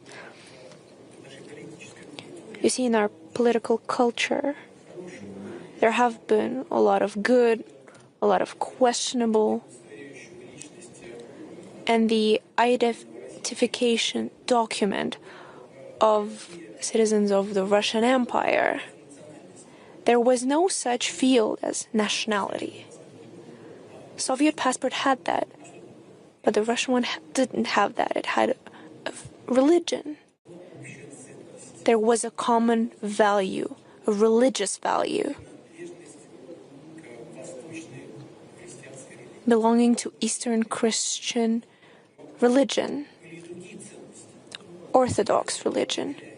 Of course, there were other values, but this was the one that determined what kind of values you shared, which is why today it doesn't matter whether someone comes from the East, from the West, but if they share our values, this is our person, and that's how we're going to treat you, which is why you feel the way you feel. And that's my attitude as well.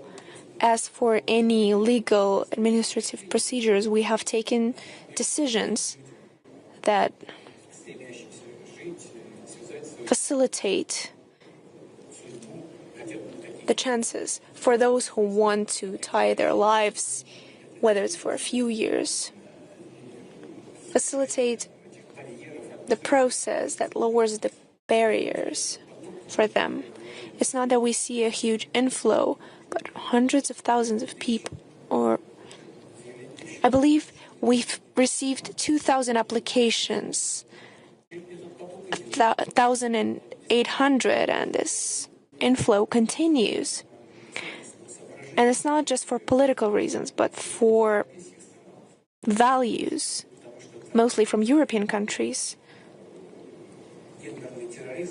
Their gender terrorism that they're conducting towards children.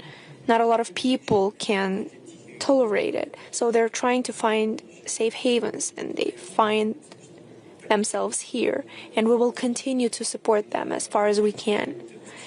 You've also mentioned, I've taken note, I love Russia. You and I have a lot of common. You said I love Moscow. And we have a lot of common because I love Moscow as well. So let's operate on that. For someone born in St. Petersburg, that's worth a lot. That's a revolutionary event.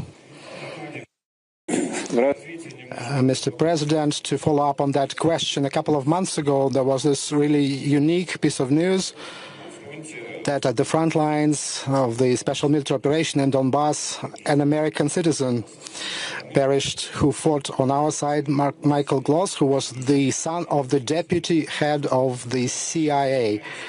An American already attracts attention, especially from such a family. Were you aware of him prior to when it has become known publicly? No, I was not aware of it. I found out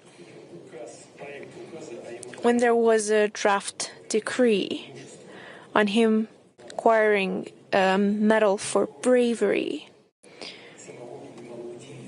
And I will be very frank, I was quite surprised. He had complicated parents.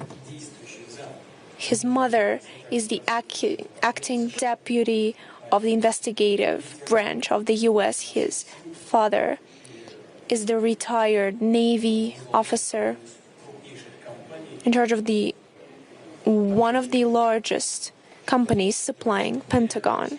So it's not your usual family. I was not aware of any of that.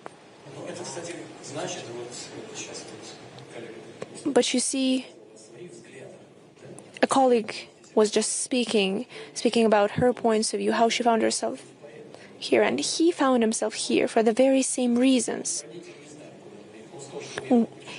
When he tried to enter the university, his parents were not aware. He came to Turkey, then he came to Moscow. He came to the inscription office, and he says that he shares the same values as Russia. Human rights, person's right to his own language, to his own religion. He advocates for human rights. And Russia fights for the very same values. And he's ready, and he wants to fight for those values with an arm in his hands. He received special preparation. He wasn't just conscripted in the armed forces, but in the elite branch of armed forces, in the air defense forces. Of course, they're all fighters. He was fighting at the forefront. And he fought courageously. He was heavily wounded. He received a strike wound together with his friend in battle. Another friend pulled them out of a burning vehicle, receiving 25% of burns across his body. He pulled them out, carried them to the woods, and just imagine this young man of 22 years old, bleeding out himself, tried to provide first aid to his friend who was wounded. Unfortunately, Ukrainian UAV noticed them, launched a mine, and both were killed.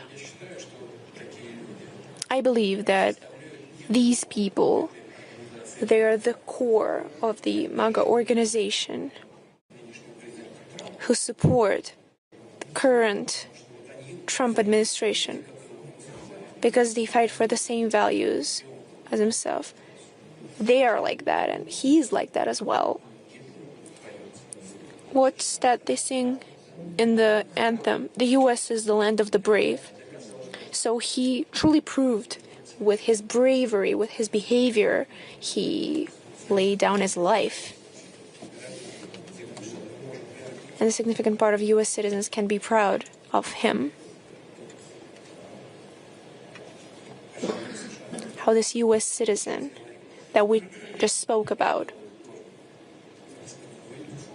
I've handed over this medal to Mr. Witkoff, and when we did that, I've asked to come, and they did come, his brothers in battle and the head of the Air Defense Forces, as well as the brigade commander, the commander of the group, the very same officer who took him out of the burning vehicle and who, just as I've mentioned, were basically wounded. 25% of his skin was burnt. And then he recovered and he went back to the battlefield, by the way. So yes, just recently, at the initiative of the Donetsk People's Republic Initiative, one of the schools in Donbass was awarded the name of the American and Russian soldier. That is the school with specialization in English language, and we will do everything so it stays in great condition, as well as other schools in Donbass. We will give all our special attention to it. So that's the kind of person we are talking about. His family and the country who supports his points of view can be proud of him. Anton Khlopkov. And overall, I've spoken about people of different nationalities who consider themselves Russian soldiers. Despite being American, he was a Russian soldier. If I may, let's continue the American topic. You mentioned the attempts to kick Russia out of the global markets, the global system. In recent weeks, we hear all those calls from Washington to China, to India, to other countries, and they're putting pressure on them so that those countries would abandon the idea of purchasing Russian raw materials, energy resources. At the same time, you were saying how important it was to get united and about the experience of interaction between Russia and the US and how we need to restore full-scale relations. Necessity to restore full-scale relations between Russia and the US. And this week, to the surprise of many analysts and observers who daily deal with nuclear energy, there was this stats published according to which Russia is the largest supplier of enriched uranium for the nuclear fuel in the US. Considering the current format and level of bilateral Russia-US political relations, What's your assessment of the prospects of interaction between Russia and the US in this field in terms of supplying enriched uranium and in nuclear energy in general? Thank you. Yes, I will speak about the possible tariff limitations on the trade of US with our partners, with our trade partners with China, with India and other states. We are aware that they have counselors who, in their administrations, that this is the right economic policy. There are experts in the US as well who question it. We have a lot of people here who question whether this will harbor any beneficial results.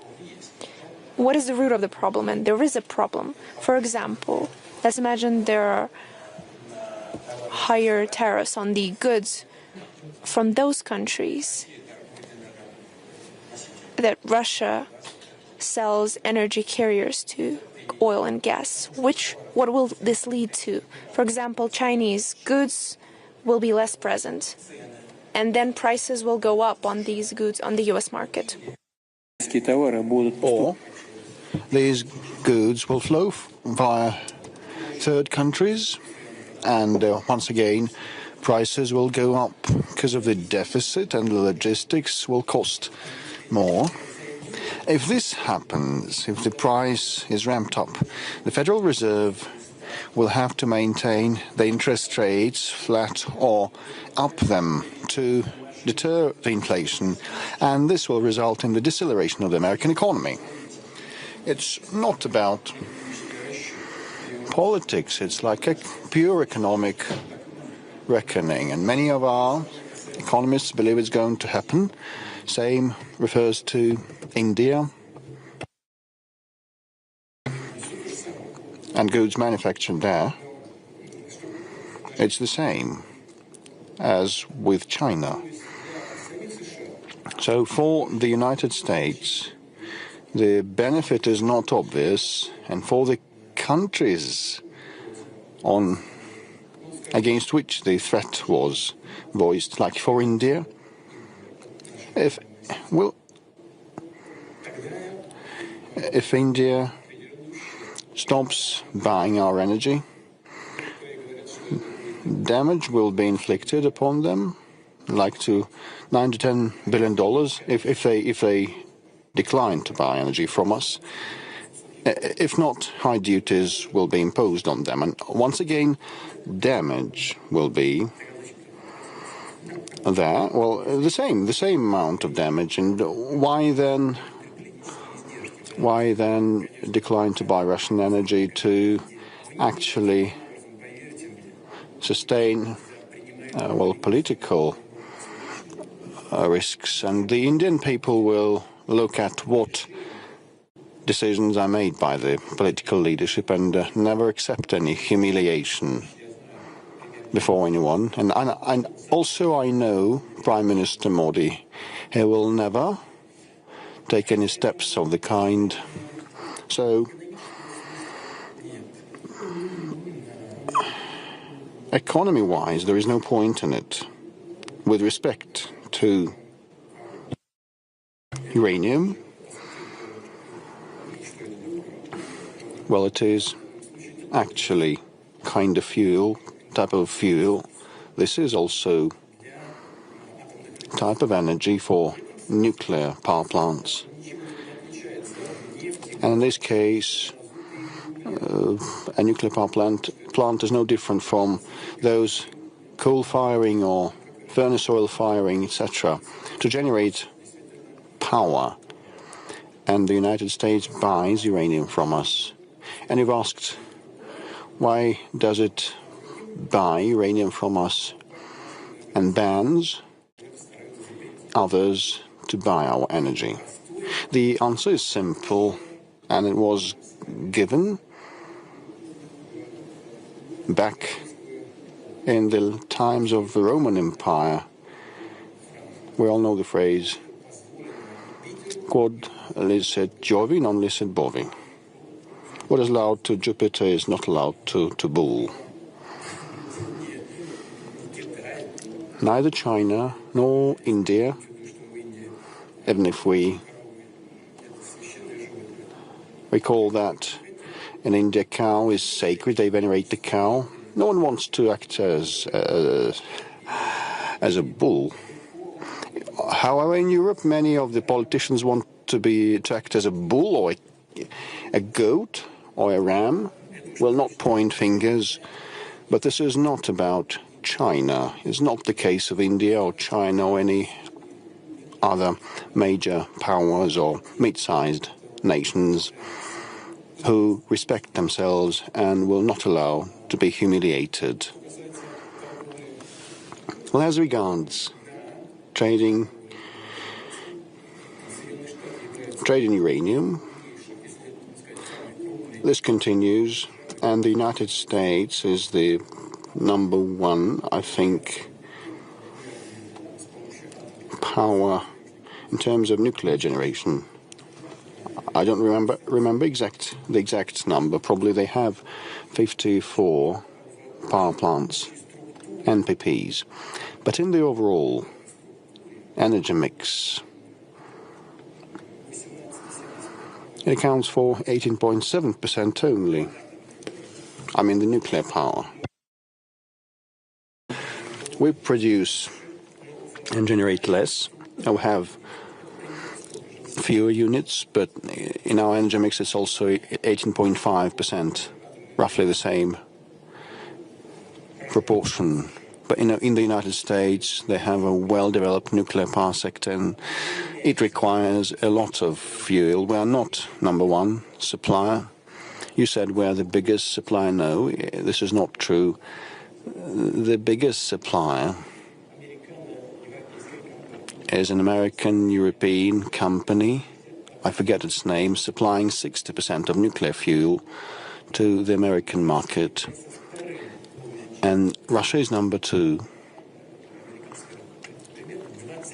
supplying around 25% of uranium.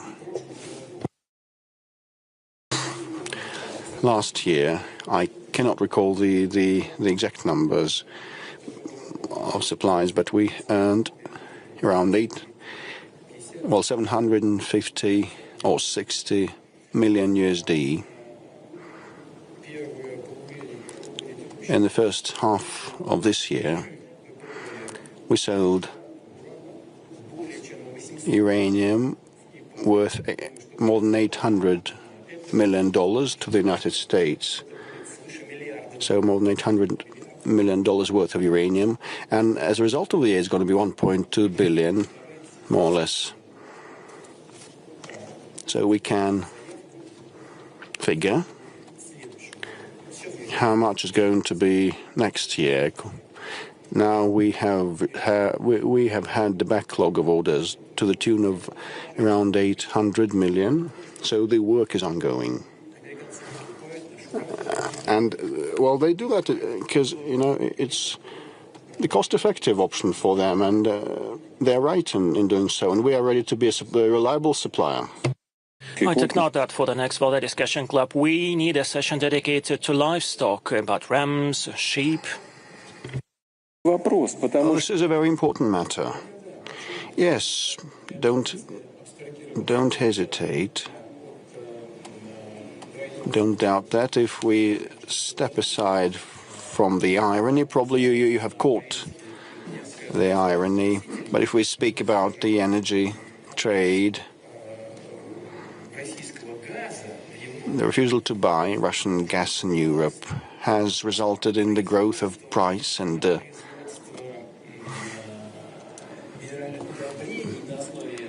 the gas-based fertilizers production has become non-profitable in Europe, and the enterprises closed down, and the price of the fertilizers has gone up, and that impacted the agriculture, and the food prices have gone up also, which reduced the living standards in Europe. This is why people take to the streets.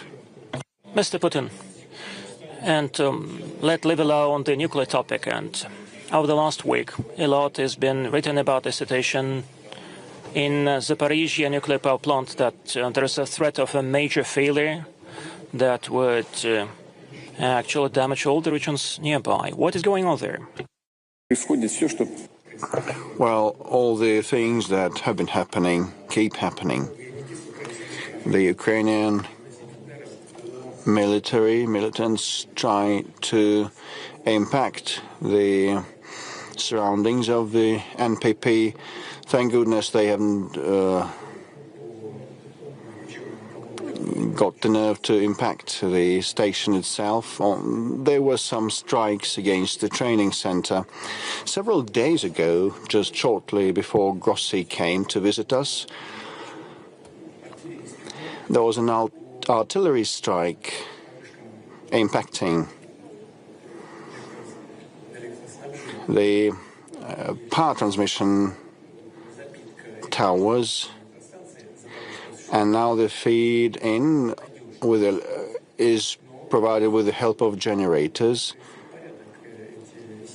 and so these transmission lines should be brought in order, should be repaired, and they're within the reach of the Ukrainian artillery. This is the difficulty, and this artillery keeps pounding, and our repair brigades cannot approach this site, and they keep telling everyone that we've been doing that, not them. And Mr. Grossi visited that, and the staff members of IAEA keep silent. They're shy of what has been happening, but they're not blind.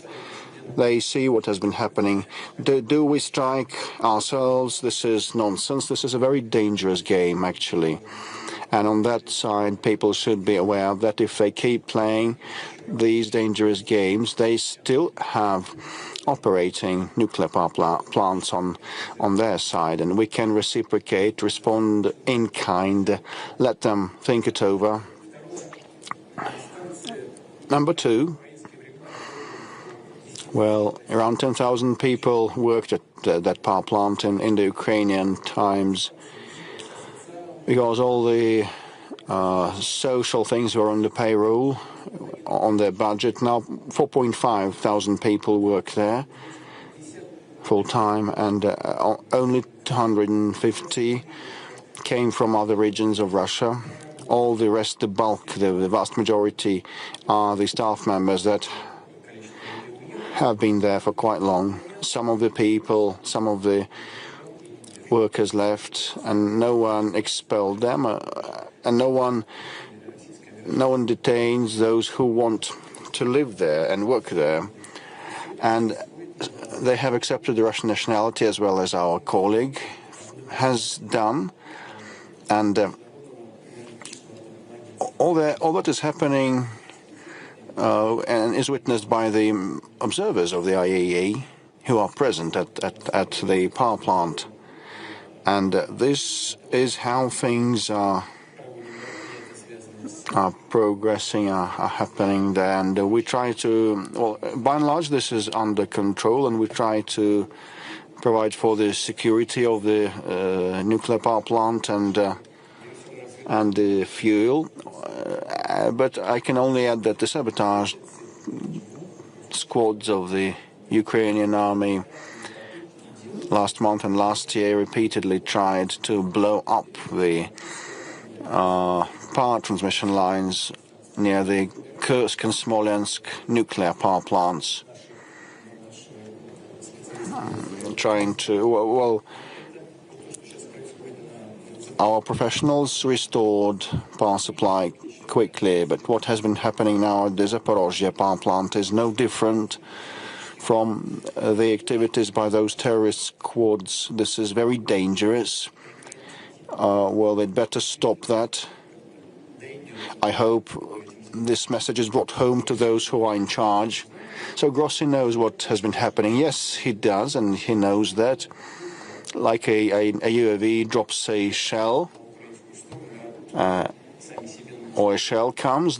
So do we strike ourselves from the Ukrainian territory? This is ridiculous. Gabor Stirtan, over to you.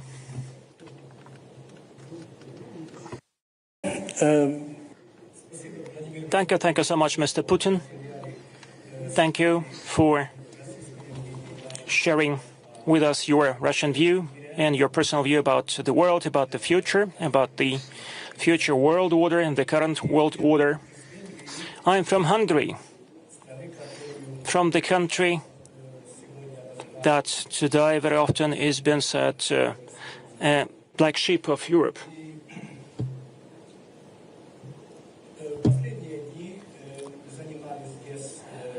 The last several days at the Valdai Discussion Club, we were addressing many questions as to what is going on in the world.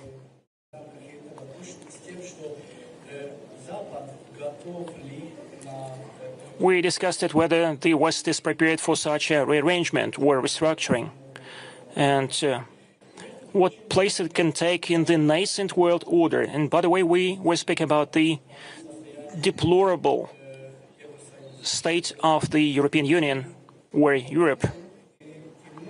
I think, and many in Hungary share that point of view, and they ask what would happen to the European Union, because it is not clear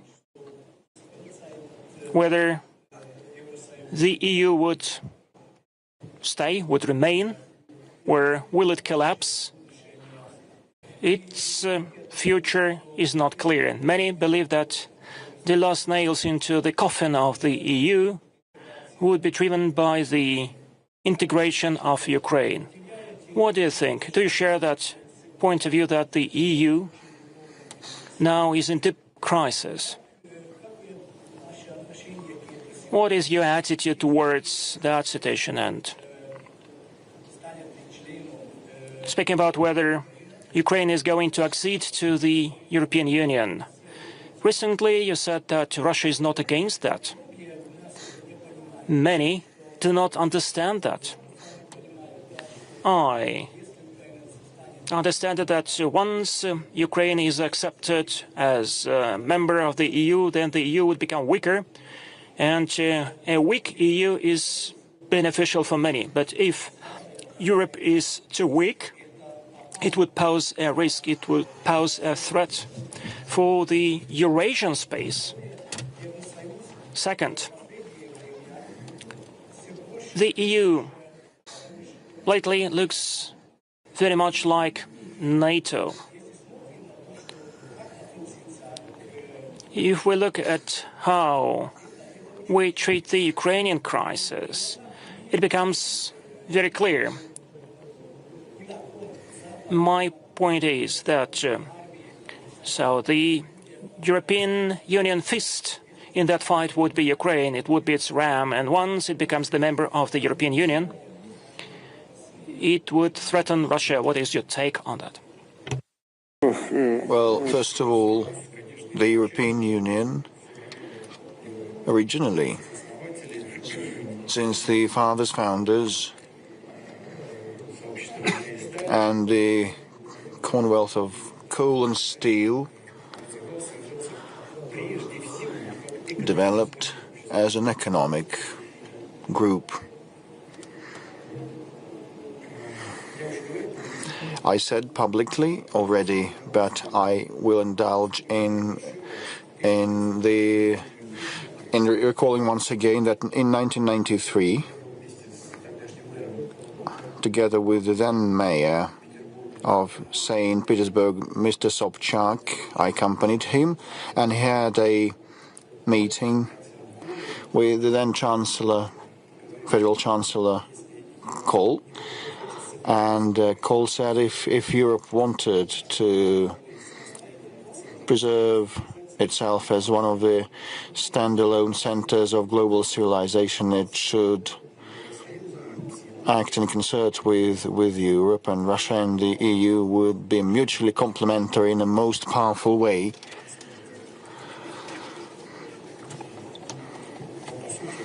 Well, actually, we actually both built on the traditional values, and back then they were respected in Europe. They held in high esteem in Europe, and with respect to today, just as my general assessment, I have already made myself clear, and I have recalled Pushkin. Well, anyway, this is a very powerful group or alliance with huge potential and with a huge capability. But, it has been ebbing away and abating at the same time. It's not that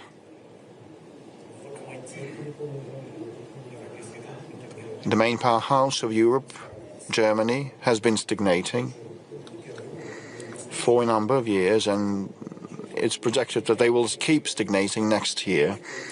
It's not that the French economy has been faced with a great deal of challenges and fiscal deficits and the growing debt burden,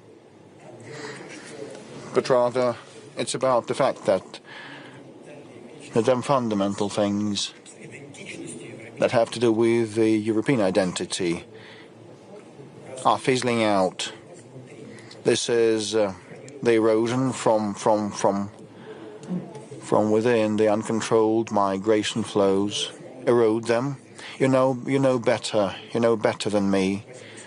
Europe, whether Europe should be a union of nations or a quasi state, it's none of our business. It's up to the Europeans to decide, but one way or another they should have the underpinning values in place. If they disappear, Europe that we love dearly also would disappear. We have very many liberal people from the creative and intellectual communities, and these are the West lovers and advocates, and they believe that we should tilt towards the West. But even they have been telling me in private that the Europe that we cherished and loved dearly is gone. I will not call their names. They're very well-known people in this country. These are European intellectuals in the full sense of the word, and they stay half a year in Europe in a year, and the Europe that we loved and cherished is gone, they say. So this is because of the erosion of the underpinning values. If that keeps happening, well, Europe will gradually shrink and shrivel and lose its power, and the erosion of the foundation of values will give rise to the economic problems. If things go as they proceed, their sovereignty, values-based sovereignty, will be gone, will be lost, and the economic challenges crop up. We've just discussed that uranium, which is a type of energy. You may supply that to the United States, but you can't supply gas and oil to Europe. Why so? No, you can't. Because they have their own considerations. What kind of considerations? Unless they focus on their national interests, they can come up with dozens of arguments. But if they're guided by their own national interests and remain sovereign, they have no grounds. And once the sovereignty is lost, everything will collapse like a house of cards. Currently, some political forces are gaining momentum in Europe that cater to the national interests in France and Germany and Hungary, headed by Viktor Orban, who has been at helm for quite long. So I haven't been following their domestic political developments, but I'll bet the majority of the Hungarians want to remain Hungarians and will support Orban. Otherwise, they'll support von der Leyen if they don't want to remain Hungarians. So, if the forces that I've mentioned in Europe have been gathering pace, Europe will be revived, but that depends not on us but on Europe. Mr. President, these days off the shores of France, an oil-filling tanker was seized. They have demonstrated their sovereignty. So sooner or later, that is related to Russia, although the flag is different. This is piracy, filibusterism.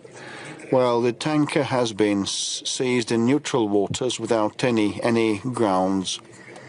Probably they were seeking some military cargoes like the UAVs or other items. It had none and couldn't have had. And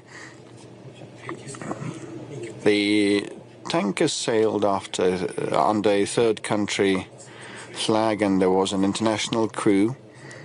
I'm not sure whether that was related to Russia, but this fact has happened. And what is that? And is that important for France?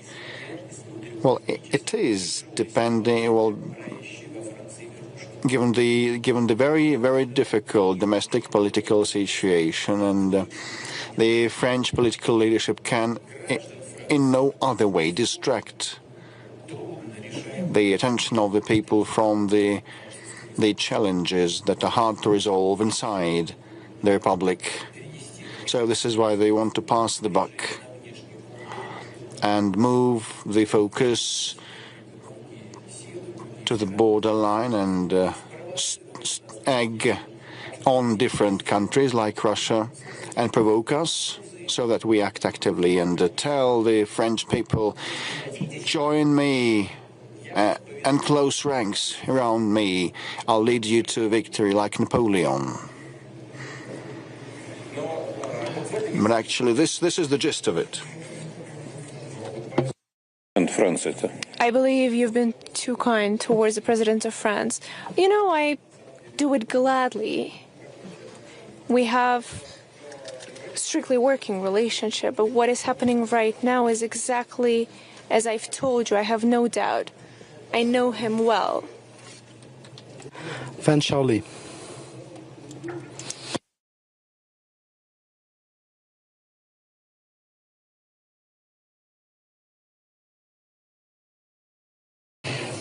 From the Center of Russian Studies in Shanghai. Mr. President, I'm really glad to see you once again. I totally agree with you, with your point of view. We need to get back to classical diplomatic approaches. It's time. But in recent month and a half, you successfully finished two important official visits. First of all, Russian-American summit in Alaska, and the second one was with the SCO and then the military parade in Beijing. So let me ask you this. What are the specific results of those summits? And what's the importance of those visits? Is there any connections there? Are there any results that would help us to improve the international situation? Thank you. First of all, you've started with a visit to the United States, to Alaska. We haven't discussed with Mr. Trump of any kind of bilateral matters. We've only spoken about the means and ways of resolving the Ukrainian crisis. I believe overall it's a great result, and the President Trump, we've known each other for a long time. And of course he likes to speak, and everyone sees it. But it's also the kind of person who can truly listen, who can hear what you're saying. He responds to what you're saying. So he's quite a comfortable person to speak to.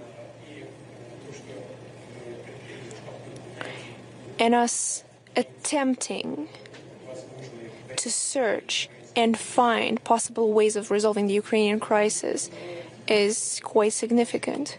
And that was the first point.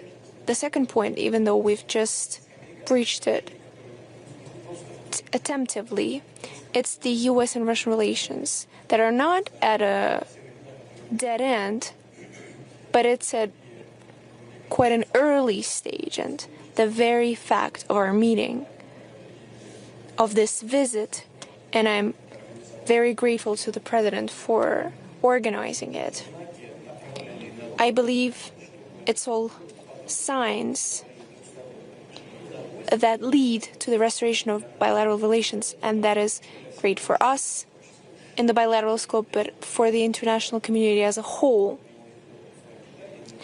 And now approaching my visit to China, when we've spoken with my friend, I believe that the President of China is my dear friend. We have established very friendly, trustworthy relations. He told me that himself, that we in China, and he didn't say that for the whole world to hear, he said that to me personally, that we welcome the reestablishment and restoration of U.S.-Russian relations, and we will try to assist it in any way possible. But of course, my visit to the Chinese People's Republic was wider in a scope, because together we've celebrated the end of the Second World War. The result of this joint fight of Russia and China. Russia, first of all, on the track of combating Nazism, and then, of course, together combating the Japanese militarism, have contributed significantly. I've also already mentioned it. Just look at the colossal sacrifices that Russia and China have made to the altar of this victory. And secondly, of course, on our side, as well as from China when he came to celebrate the 9th of May, we stay true to this spirit of allyship. So I believe, in this sense, the visit to China was of global, fundamental nature. And of course, this allowed us, on the sidelines of these events, to discuss the world situation, to compare our points of view on the development of bilateral relations in the humanitarian, cultural, educational areas. For next year and forward, we've decided to announce the years of education. And that speaks for the fact that we want to work. We work and we will continue to work with the youth. This is the future outlook. That is why this visit was so important. And some initiatives of the Chinese president on the global governance, they align with our ideas of Eurasian security, to compare our notes, because this was truly of global nature, not just bilateral nature. So I highly assess the results of that visit.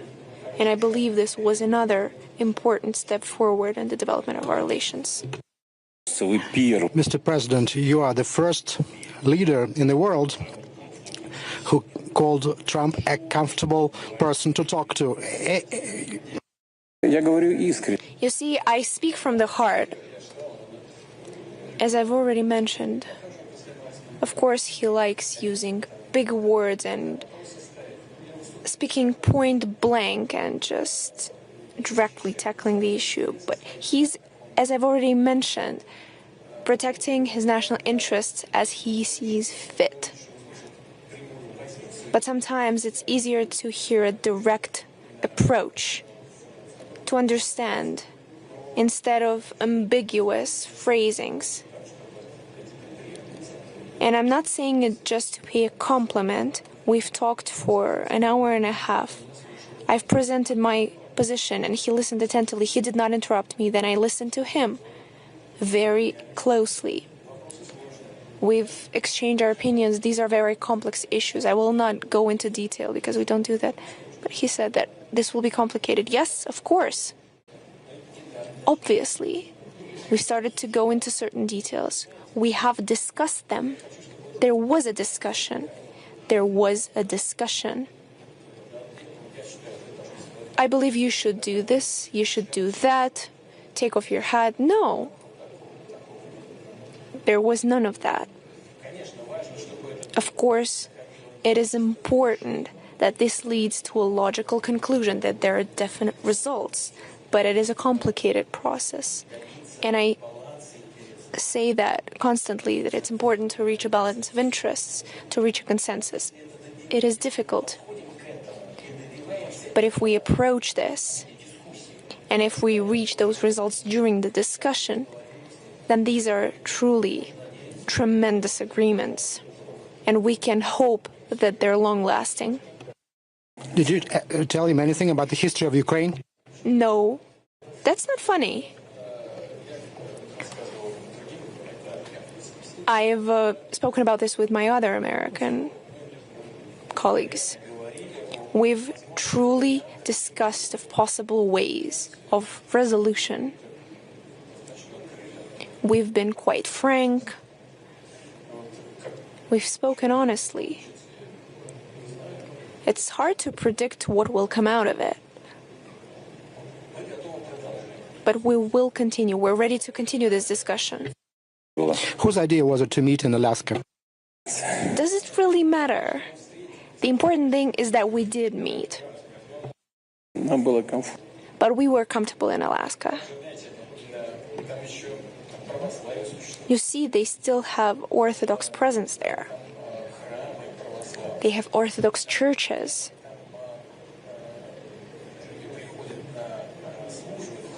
People come to services, and the services are delivered in English. And for certain commemorative events, once that English service is over, the father, just addressing the Russian community, says the word, "I congratulate you," in Russian, and everyone responds in Russian as well. It's a true testament. Mr. President, you mentioned economic sanctions against Russia. There is an unprecedented number of them. You just spoke about Orthodox churches and our patriarch, Cyril. Also, there were sanctions imposed against him. Our economy survived. It showed that it was quite resistant